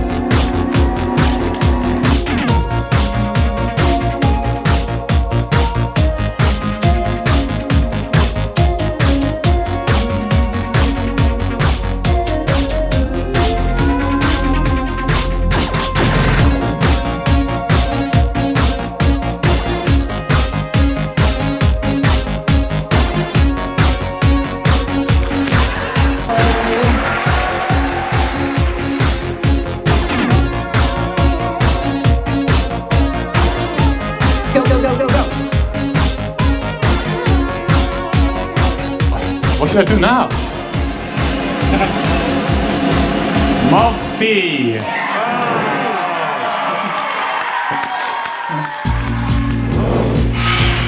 10 years ago, I stepped on the Minecon stage for the first time. I still get nervous and excited every single time I'm on this stage, but mostly I feel incredibly honored to be in front of you. I hope what you see and feel from each of us at Mojang Studios is our passion for Minecraft and our gratitude to all of you in our amazing community. Okay, now before I get even more sappy than I was, let's head over to Boo and hear more about the adorable mobs that you must pick between. Hey, it's time to vote for the first one. Here we go. It's almost time to vote. Before we do though, let's take a quick look at your choices once more. We have the Glare, a mob that lets players know when they're in an area that's dark enough for monsters. You can bring it with you and it will fly to dark areas. When it gets grumpy, you'll know that it's dark enough for monsters to spawn. Then there's the Allay. If you give it an item, it will collect matching ones for you. It also loves music, so if there's a note block nearby, that's where we'll drop these items for you. And finally, the Copper Golem. A little golem that you yourself can make out of copper. They oxidize over time and will eventually freeze into statues. They love spending their time randomly pressing copper buttons, which would also be added to the game if the Copper Golem wins the vote. So those are your choices and they are all so amazing. How will you choose? Jens gave us a lot to think about, and now you need to decide which mob you think you'd enjoy the most during your time playing Minecraft. Any of them would be useful, but choose your favorite and go vote for it now. Yes, that's right, the poll is now open. To cast your vote, make sure you're logged into your Twitter account, go to the Minecraft Twitter account and find the freshly launched poll with all 3 choices. Don't forget to click on the mob you most want to play Minecraft with. You can do it right now. After the first round of votes, I'll check back in with you so we can open the final round. Greetings, my name is Narrator, and I'm the star of the Minecraft YouTube channel. And I'm Marilla. I'm the actual star of the Minecraft YouTube channel. We're here to tell you about all the excellent shows you can watch on our channel. Subscribe tomorrow. Don't you mean subscribe today? No. How do you spell Minecraft? What even is Minecraft? These are just some of the questions you can ask our studio's brightest minds on Ask Mojang. we've actually received a question for us just now. Do you think making a video game is the easiest thing in the world? No. Literally no one thinks that. Well, I did. Until I started watching this informative series that goes behind the blocks of every part of Minecraft Dungeons development. Do they show the footage of you tearfully begging to be put in the game? Maybe in Series 3. Meet a Minecrafter interviews some of the most incredible members of the Minecraft community. They asked me to appear on it, but I was too busy being young and cool and attractive and not lying. Okay.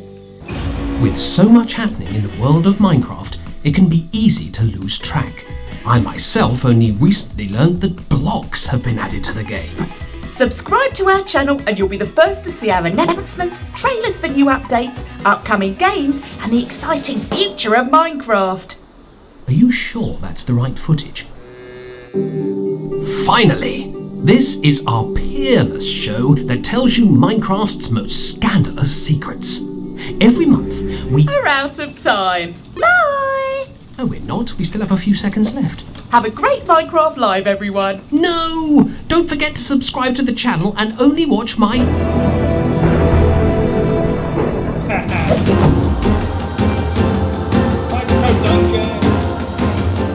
Now let's welcome Laura to talk all about Minecraft Dungeons. Hi, Laura. Hi.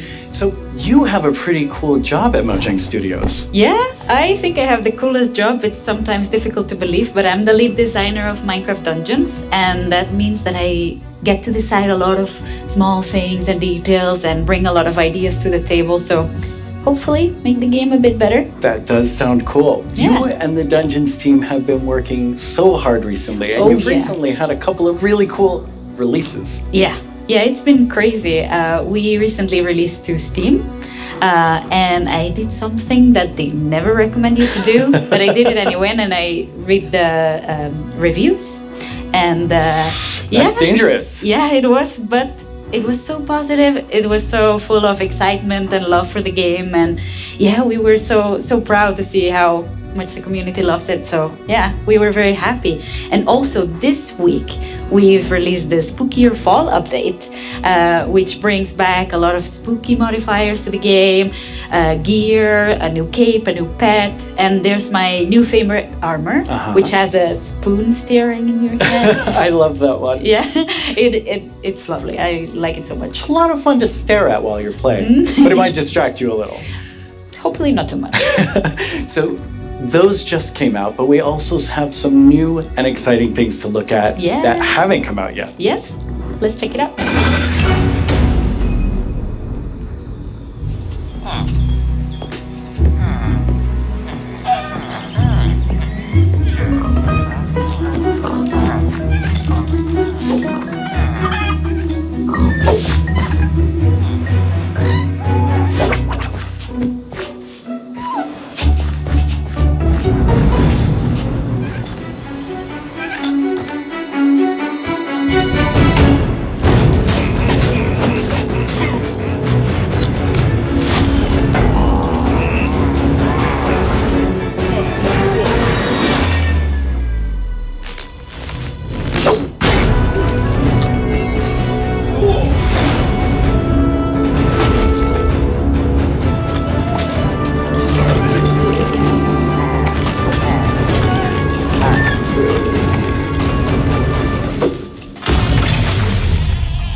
video is so exciting. Yeah, I love that trailer so much. It has so many details. So there's a lot going on in that video and a lot to talk about, but why don't we start with, now that DLC is done, what are seasonal adventures? Right, yeah. Now that we are over with the story of the Orb of Dominance, we sat together with our friends at Double 11 and we started working on seasonal adventures, which are a new way for the player to progress through the game and increase in ranks, gather points, and hopefully get cool rewards at the end. That sounds amazing. Yeah. So how long do they last? Right. Seasonal adventures, although the name is seasonal, will be infinite technically. Okay. So, for instance, say we release seasonal adventure number 2, you will always be able to go back to seasonal adventure number 1, gather some rewards there, go back to number 2, gather some rewards there. So it's a bit up to you what you decide to do with it. That's amazing. So it just lasts forever. You get the new content and you still have the old content. All the content. And speaking of content, what are some of these new things that players can unlock? Right, yeah, we added tons of new rewards that are completely new to the Minecraft universe, some old, some new. We have tons of new pets. We have things like the duck and the fox, and I am so in love with all of them. We have flares, which are new VFX that you can apply to your character. So whenever you drink a potion or you beat an enemy, you get to show off a little bit and get some shininess there. Also, we got in some emotes, which are these little dances or little expressions you can do with your character. Show off a little. Yeah, exactly, and have some fun with your friends. Why not, like we see here, having a party. Also, we added tons of new capes, because everyone loves capes. They do. And tons of new skins, just in case we were missing That's a lot of skins. Yeah, that's a ton of skins, yes. Well, now we have a question from a Minecraft creator. Right. Hey, Strawberry17 here, and I have a question. Will there be free content included as a part of seasonal adventures? The answer is yes. We always try to make sure there's content for everyone, regardless. So for seasonal adventures, there'll always be a free track and a track you can pay for. So there'll be different rewards in each, and you'll be able to get whichever you want at any time. So yeah, we wanted to cater everyone. That's great. So how do you earn rewards? Right. You will be able to get adventure points all throughout the game, meaning that doing the regular stuff you do, you'll get them. Like, say you beat a daily trial. At the end of the daily trial, you get adventure points. Also, we implemented new weekly challenges. So we'll ask you, like, this week, if you beat 100 zombies, you'll get extra adventure points. That's a lot of zombies. Yeah, but people do it so fast. I'm also impressed. And also, the best way to get adventure points is in the tower. Okay, the tower, which we have not spoken about No. yet. So what is the tower? The tower is another free single-player feature that we've added to camp. So you'll be able to see this gigantic tower in the camp. I love how it turned out. And it is a space with 30 different floors, each floor harder than the one before, and you'll get to fight in arena mobs, you'll get to fight bosses, you'll get to meet some new tower inhabitants, and yeah, hopefully explore around and be able to test your skill. So you will start with a completely blank character from the bottom, and you'll be able to find new gear as you progress. Okay. So yeah, the floors get more difficult, your character gets stronger, and you can test your skill. That sounds really fun. So let's take a look at some live gameplay of the tower right now. And for that, we have JP. Hi, JP. Hello. How do you like my throne? I think you stole that throne from the Arch-Illager. I think he stole it from me. Looking Speaking of my stuff, let's go loot the tower. Nice. So what are we seeing here, Laura? Right, so we prepared some special floors to showcase here. So this is an example of a very early floor in the tower. So if you see JP's tower avatar has very little amount of gear. And yeah, you'll be always have the context that you're high up in the tower, That's right? so cool. Yeah. We also wanted to make sure that the tower was this whimsical, magical space. So yeah, we have a boat, we have a river, why not? So you'll be able to find a ton of magical spaces and new characters to meet.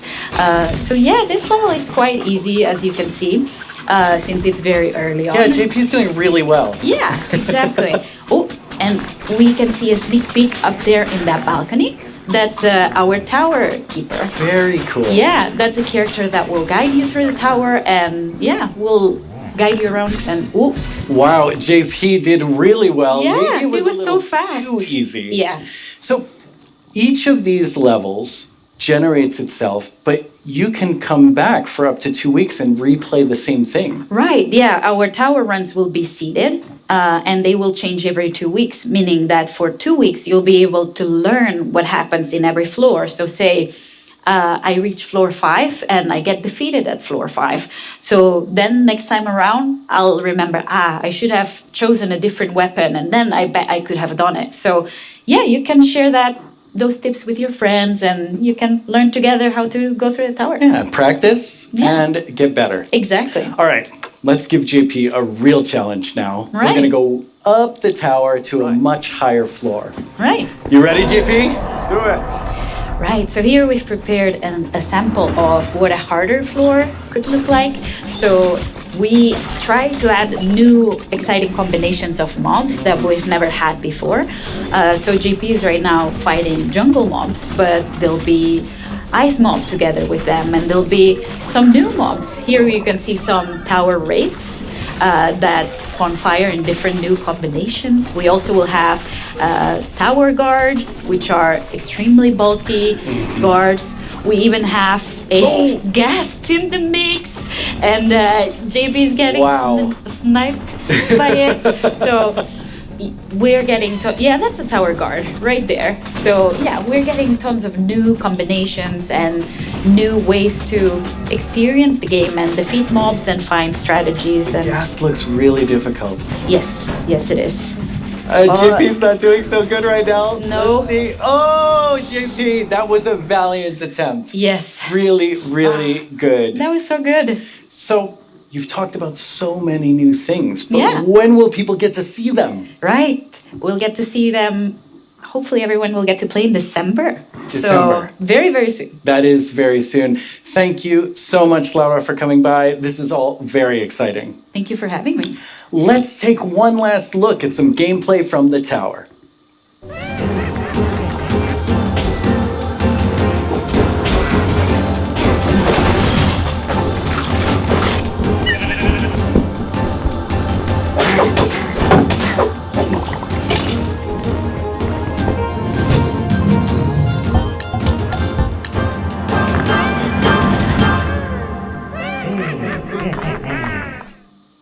Once again, our friends at Element Animation have made us something to enjoy and perhaps even sing along to, all while taking us through everything you can do right now from Caves and Cliffs Part 1.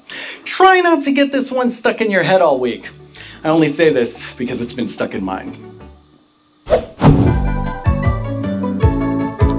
Hey, you two! Have you discovered all the features in Part 1 of the Caves and Cliffs update?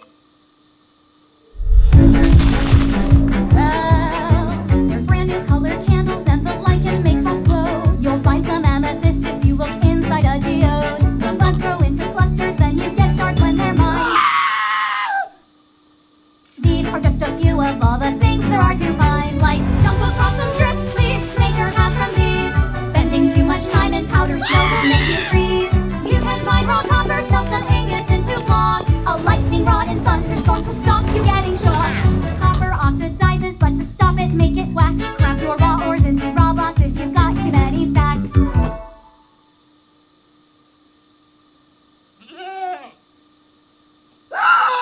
You can find axolotls in the water underground. Hold them in your bucket, you can carry them around. There's glowsquids way down here, they fill their caves with light. Make a sign using their ink, make the glow ring super bright. There's dripstone blocks and deep slate versions of the ores. There's so many things here to explore, and there's so much more. There's so much more. Oh, well, it's been quite the turnout for our first round of mob voting. You have made your decision, and now one mob must go. We have the Glare, the Allay, and the copper golem. But you, the community, have spoken, and now one mob must leave the race. And that mob is the glare. So that still leaves two amazing mobs to choose from. Which one do you want? Will it be the Allay or the copper golem? How do you see yourself playing and interacting with them in the future? Which one will make your game life easier or more fun? Or like the Year of the Phantom, way more terrifying? Don't worry about what anyone else wants. This is all about you and how you want to play Minecraft. But make your decision quickly because it's time to vote again. There's a brand new poll just posted to the Minecraft Twitter account with only these two mob finalists to choose from. Make sure you're logged onto Twitter and click the mob that you just can't wait to spend your days and nights with in the game. Your vote really counts, so don't miss out on your chance to change Minecraft. I know who I'm going to vote for, and I think I can see Jens voting right now.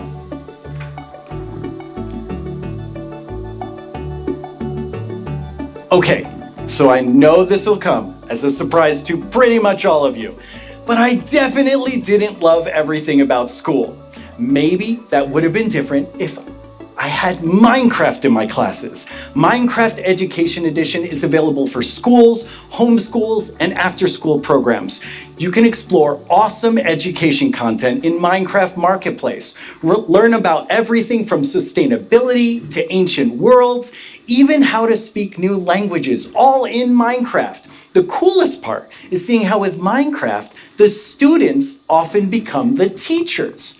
When I tried becoming the teacher in my 5th grade science class, well, let's just say it wasn't appreciated. But anyway, let's take a look at how Minecraft is being used in classrooms around the world by kids who didn't get in trouble just for telling everyone that homework was canceled forever.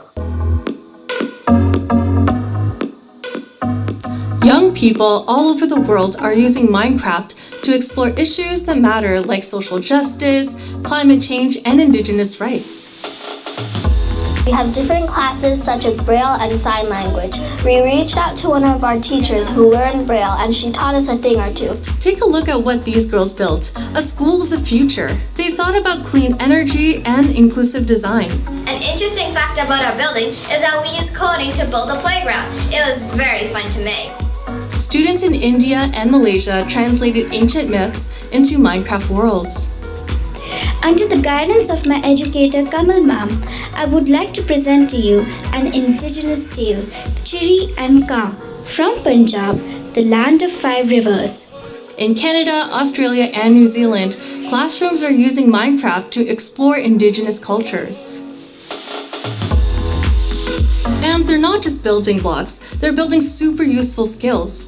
Games like Minecraft prepare you for the future, teaching us how to work together, solve problems, and even write code. Normally in school it's like, here's this, do this, off you go. But now it's like, blank schedule, Minecraft, yes please. This summer, students imagined a greener New York City in an epic citywide esports battle. I don't know about you, but I wish I had this in school. I think I would have been all over this. Absolutely. Kids in Wales designed more sustainable rugby stadiums. Teams of students built turtle habitats and wind farms.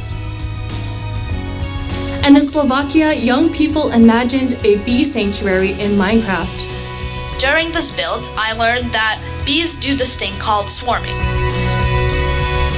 We can live more sustainably, we can treat one another better, and can we all agree that learning should always be fun?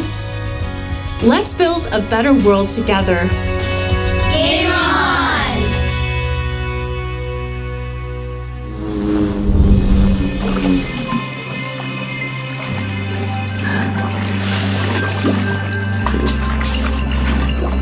Now it's the big moment. Let's talk to Agnes about the next update. Welcome back, Agnes. Thank you. How's the show felt for you? Super good. Like, I think it's a really fun show, and also, of course, we've shown so many exciting things. Absolutely. I mean, I'm feeling quite nostalgic since this is number 10, and I have to say, I was the 7th employee, the first woman on the team, and when I see you leading Minecraft, I just feel so excited about where we're going.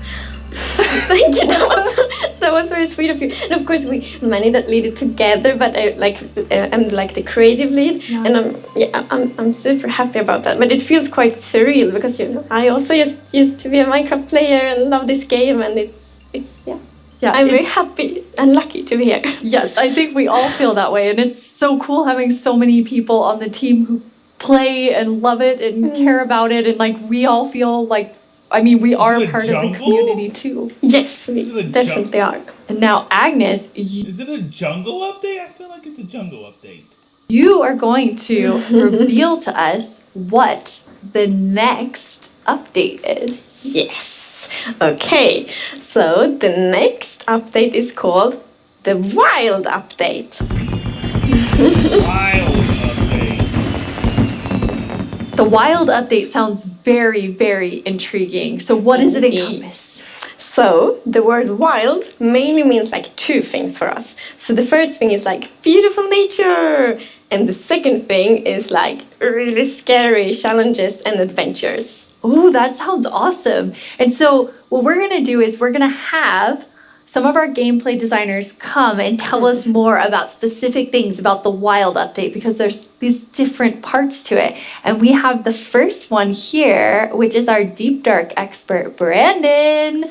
Hello. Hi, Brandon. Welcome. Thank you.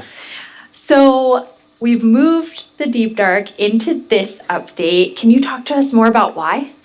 Yes, I mean, one of the biggest things about the Deep Dark and the Warden and the Skulk is that it's just expanded, it's gotten bigger, and we really wanted to make sure that we did this right and that we didn't just rush it. That includes even unique loot inside the Deep Dark as well. And yeah, we also want to make sure that let's actually look at some of the new things that we have in it right now, which is the ancient cities. That's awesome. I can't wait. Oh, wow. No way. What? What?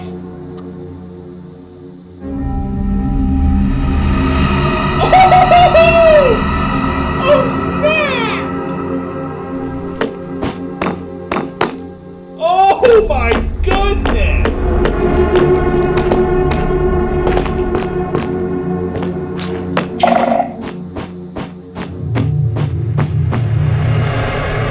No wonder this thing is taking so long.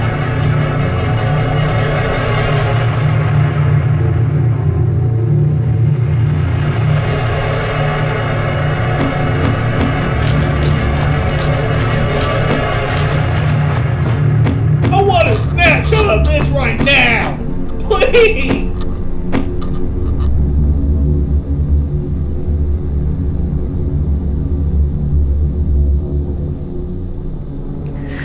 Wow, it's like both beautiful and terrifying at the same time. Like I have so many emotions when I look at that Deep Dark biome. Yes, I mean, we really didn't want the Deep Dark biome to just be, caves or just skulks spread around. We wanted to add a bit more mystery to it.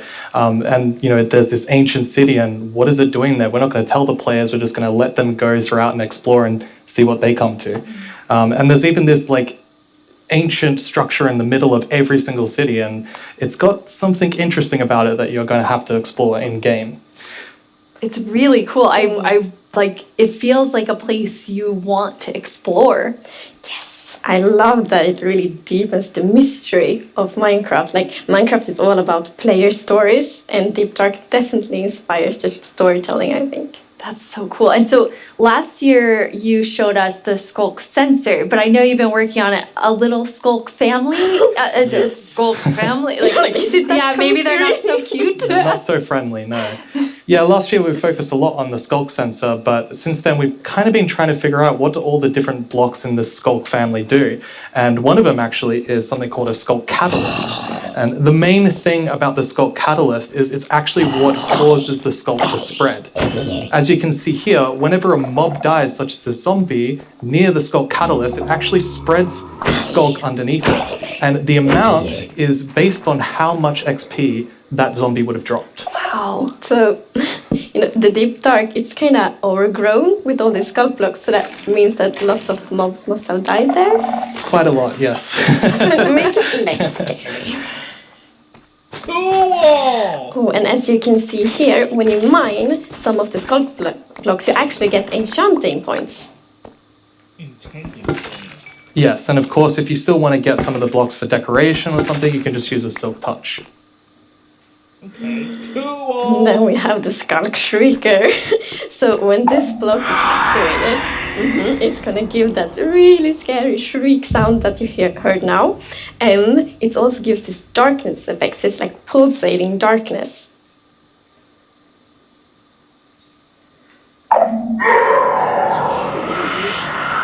You even see now when you're sneaking and you step on a skulk sensor, even sneaking it will activate.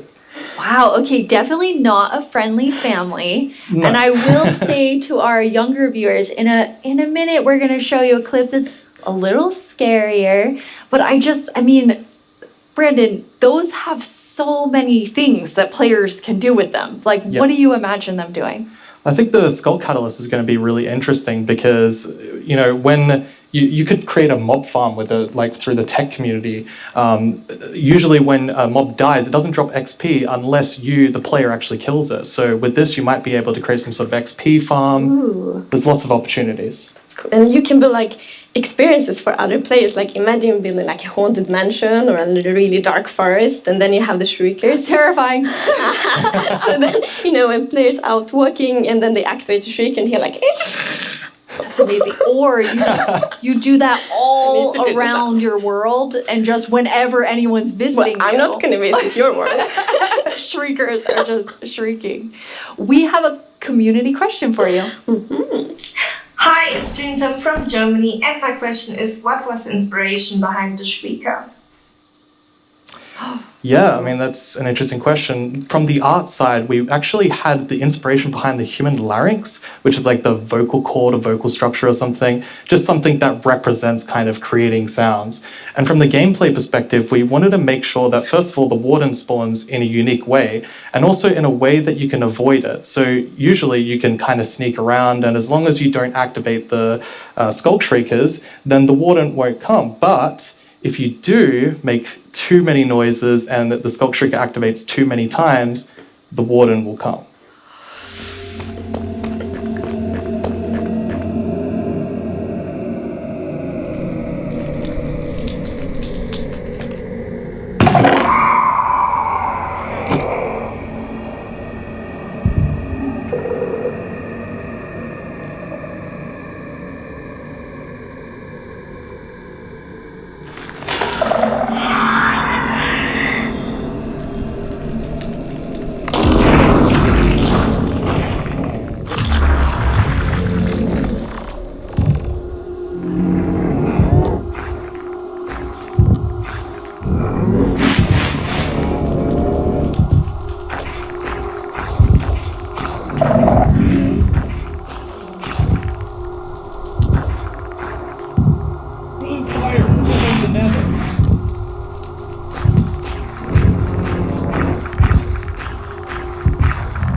I'm kind of back to thinking that the Skulk family is very adorable and sweet after seeing that. Wow, there is a lot there, Brandon. Definitely a lot to unpack. I mean, the first thing is that the warden actually emerges underground. So that means you know that wardens are kind of in the deep dark, in the walls, under the floor. And it also has developed a sense of smell. So, of course, you can sneak around and try to be, quiet and not to get detected. But unfortunately, the warden's still going to be able to sniff you out and find where you are. And if it sniffs you while you're really close by, then it's going to start noticing you. Wait, so basically the warden is like, smell that? It's happening. And just like going for the Pretty flavors? much, yes. It's not going to be fun for you. No, and I love that we're adding that like sneaking gameplay because we haven't really had that before. So we are in the deep dark, everything's super dark, and you're sneaking, trying to find the treasures, trying to avoid the warden. I think it's something really exciting with that. It's really, really cool. I mean, I think you have definitely upped the terrifying level, Brandon. And I just love how much you've expanded the deep dark to feel it's so immersive. Yes, definitely. It's really amazing. Thank you so much for joining us and scaring us half to death. No worries, that's my job. He's our expert. Like if you want to do something scary, it's like Brandon. Thanks, Brandon. Thank you so much, Brandon. So Agnes, the deep dark is one part, this sort of very adventurous side of the Wild update, which the name is starting to really become clear after talking to Brandon. And then the other part you said is really this more of that beauty and, the atmosphere of Minecraft. Yes, so we want to celebrate the wilderness of Minecraft. And one thing we want to focus on is immersion. So when you play Minecraft, we really want you to feel that you're inside the Minecraft world. Actually, we are now. It's so beautiful. And we also want to focus or have focused on biome diversity. So we want to find a unique identity for different biomes. For example, the birch forest, as you can see in this beautiful concept art. So in the birch forest, we want it to be light and peaceful, and the sun reaches the ground, the trees are taller, and the flowers, things like that. It's really beautiful. It looks very Swedish in the birch forest. That's true. That's actually a very Swedish forest. Yeah. It's gorgeous. And then you want to add more atmosphere to the different biomes, but there's one biome that you want, I would say you're giving it quite an overhaul. It's getting a lot more in the Wild update. Yes, that's true, and that's the swamp. Yes! The swamp! Our team is just so amazing. It's such a beautiful concept art, and as you can see here, the atmosphere is really different from the birch forest as well. It really is. It's amazing. So we have another one of our gameplay designers here and our swamp expert, Corey. Welcome, Corey. Hi, Corey. Hey, it's absolutely wild to be here. Oh no, Corey. The puns are so quick to start. It's Corey after all. Yeah, it's very on brand. So you're going to tell us about all of there's a lot of exciting things coming to the swamp. So what are we getting? Yes, there are a lot of awesome things coming. The first of which is the boat with the chest in it. Oh, yes! Swamp update! Finally!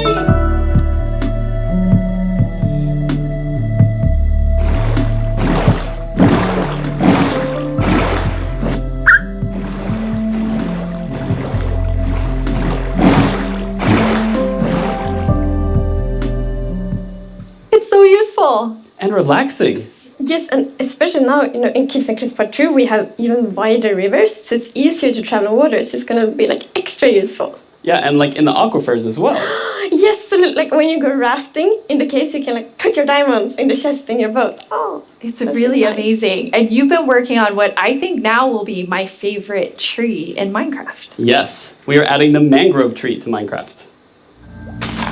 So as you can see here, this is a propagule, and propagules grow from mangrove trees. They're actually ready to grow mini mangroves growing from the mangrove. And you can see here the mangrove tree grows propped up on root blocks. It has vines hanging down from the leaves. The propagules are actually growing underneath the leaves. They actually grow from the leaves themselves. And I really like how the propagules are looking here.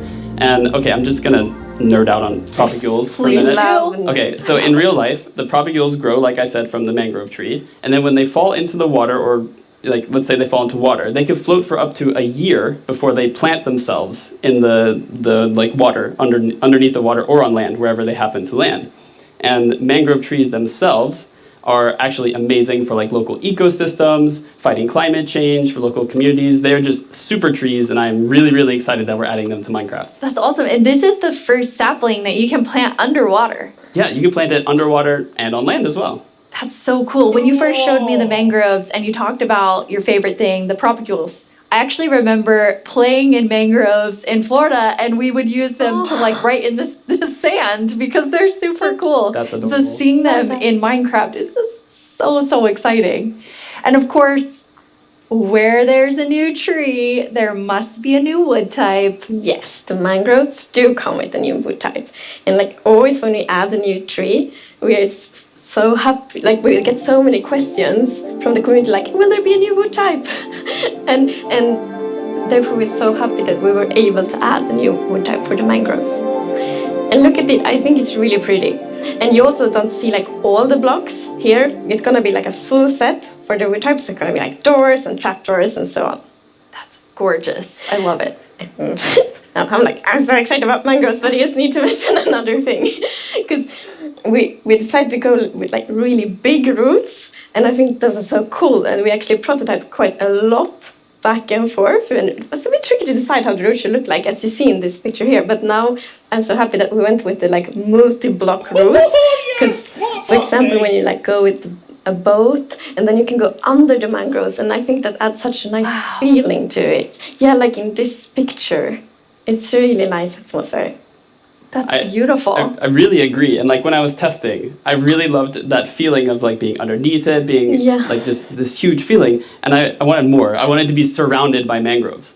So I was like, why don't I just make a mangrove swamp biome where I'm completely surrounded by them? So as you can see in this video, walking around, you're just completely surrounded in the mangrove swamp. It's just mangroves as far as the eye can see, just like in real life. And you have all the mangroves propped up on their roots, growing in the water, so you can take your boat underneath like Magnus likes, and you're just completely surrounded by the awesome beauty of it. It's so beautiful. Oh, and I mean, during sunset, every time I was testing, I would actually like pause the day-night cycle just to watch the sunset in the mangrove swamp. It was super beautiful. That's absolutely gorgeous. I noticed that was not dirt. Good eye, Lydia. That was wet dirt, otherwise known as mud. Mud? That's amazing. Mud? So you've actually added mud to do something really cool. Yeah, so we're adding really cool renewability mechanics to mud. The first of which is if you take a dirt block and pour a water bottle on it, then you can get more mud. And then the other one is if you take your mud block and you stick it on top of the dripstone, it will sort of like drip the water out of the mud and eventually dry it out, which turns into clay. I love the renewable clay. Like, I always need more bricks. So perfect. Yeah, your local mason isn't going to be super happy with you though. That's actually true. I have this one mason, like diamond tier mason in my village, and I always trade with them. You're taking a villager's job. They might be a bit upset now, but still renewable clay. Yeah, it's really cool. And you're also using mud to make a new block. Yes, we're also adding mud bricks. Mud bricks? Mud bricks are really exciting like building block. And as you can see here, the brick texture is actually different than the other stone bricks that we have in the game. So they're sort of smaller, more compact, but it is really cool like to build with. It matches a lot of different block sets, and I'm really excited to build with them. I just love the look of them. They're awesome. So beautiful. We have a creator question for the two of you. どうもこんにちはプチプチです。私からの質問はねこちらになります。どうして泥レンガを追加することにしたのでしょうか? I'm so excited they asked this question because I really wanted to answer it. So the main reason that I wanted to add mud bricks to the game is that I really wanted people to feel like all around the world there are houses built out of mud bricks. So many people around the world have houses, buildings using mud bricks, and I really wanted people who are playing Minecraft to feel like they could build their home and feel like they're at home in Minecraft. So I'm really glad we got to add them for that reason. Amazing. Yes, it's so important for us that like everyone feels equally welcome when playing Minecraft. Oh, that is absolutely amazing. Now, so we have like amazing new trees. We have mud everywhere. We definitely need something very cute. Yes. Well, very cute and quite derpy because we're adding frogs. Yes! Frogs! Frogs! Please tell me there's different types. And why is it orange?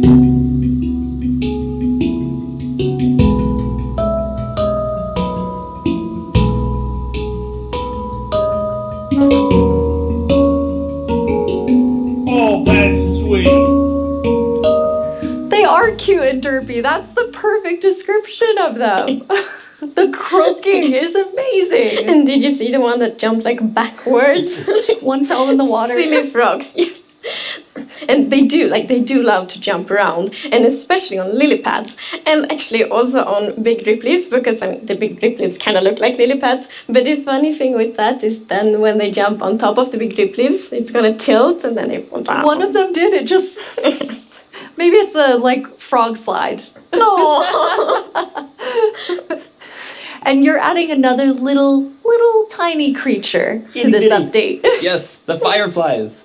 Fireflies? So you can see them roaming around, adding a lot of ambience to the swamp, making it feel just nice and cozy at night. But really, my favorite part of them is just making the world come to life, like feeling like there's life going on all around you. And oh yeah, also their frog food. Yeah, forgot to mention that. Their frog food. Poor fireflies. Yes. Yeah, but look how happy that frog is. Yeah, and they're beautiful frog food. So you can both enjoy them in the atmosphere and the frogs get to eat. So that's, Everybody wins. Now, we're calling them fireflies, but Corey, is that what you called them growing up? Actually, no, we called them lightning bugs. I did too. And in Swedish, it's eldflugor, and that's actually literally translates to fireflies. Okay. It's very interesting. It became like a lot of people talking about what you called it growing up. But we're really excited to have fireflies or lightning bugs in the game. I want to know more about baby frogs. Mm-hmm. Yes, so all baby moms in Minecraft are just like tiny versions of the grown-ups, but with frogs we're actually adding tadpoles. Yes, I knew it! I knew it! I knew it!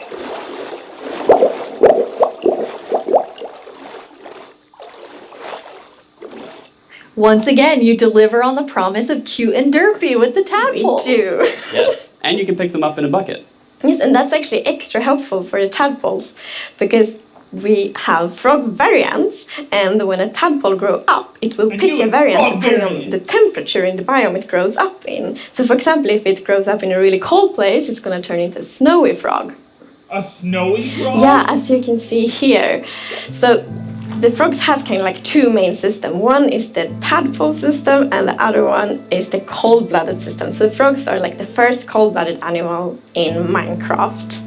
Oh, and in real life, there actually are frog variants that pick a color depending on, or they adapt their color depending on temperature. And we wanted to have that in Minecraft. We wanted to Minecraftify it. So therefore, the tadpole's going to pick a variant instead, depending on the temperature. That's so cool. And there are 3 variants. Yes, it's going to be 3 variants. Okay, so we've seen 2. What's the third one? The third one is the tropical frog. So let's say you were venturing out into the desert or the jungle, and you take your tadpole with you, and if it grows up there, it'll turn into a lovely tropical frog. And what I really love about the tropical frogs is how just relaxed they look, and they're like blending into the sand almost. They're just so relaxed, just chilling there. Yeah. Yes. And I think there was a reason that they were yes, that way. There is a reason they are white. So I was reading a lot about frogs. Always when we had something new, we read up a lot. It's super fun because we can be really geeky. And then I learned about the real life frog that's called grey foam nest tree frog and lives, for example, in Angola, Botswana, and Kenya. And that frog can actually turn almost white to avoid overheating. So that's like the inspiration for the tropical frog in Minecraft. I love all 3 of them. And you have these different color variations, but you also have something else special about the frogs. Yes, so each frog variant is going to have something unique that will be useful for the players. But we actually don't even know what that is yet, because we are working on the frogs right now. That is so cool. So Corey, which frog is your favorite? Oh, it's gotta be the snowy frog. They look so cozy. Ooh, I'm tropical frog. I'm very interested to see which one the community loves the most. I love them all of them. Yeah, exactly. Thank you so much for joining us, Corey, and taking us into a deep dive of all really cool swamp things. Yeah, happy to be here. Thank you, Corey. Thank you, Corey. I'm just gonna hop on out of here. Bye, Corey. So many puns. I like that though. This is quite an awesome update. And I mean, I really see the name for the Wild update. You get a bit of everything in it. Yes, and I love the contrast. Yeah, as you can see in this pretty concept art, it's really like that beautiful nature and the super terrifying deep dark. And I love that contrast between these two things. It's absolutely amazing. Well, we're getting close to the end of the show, and as always, the time has flown by, and a lot has happened during this show. So let's look back at some of the biggest announcements, and then we will reveal the winning mob.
Now it's time to see what mob you chose to add to the game. Hey Jens, do you have the results? Yes, I have them right here in my chest. Wow! Very exciting. You really came in style. Here you go. Thank you so much. That looked really comfortable. Okay, but now it's time to announce the winner. Okay, and the winner is the LA. Wow! Yes, I'm super happy about that. I'm It's really just lovely, lovely mom. That is so exciting. So Agnes, when can everyone expect the LA? So the LA will be included in the Wild update, and it's gonna be released next year. Next year, the Wild update with the LA? I can't wait. Thank you all so much for joining us. Minecraft wouldn't be what it is today without all of you from all of us at Mojang Studios. Thank you so much. Bye.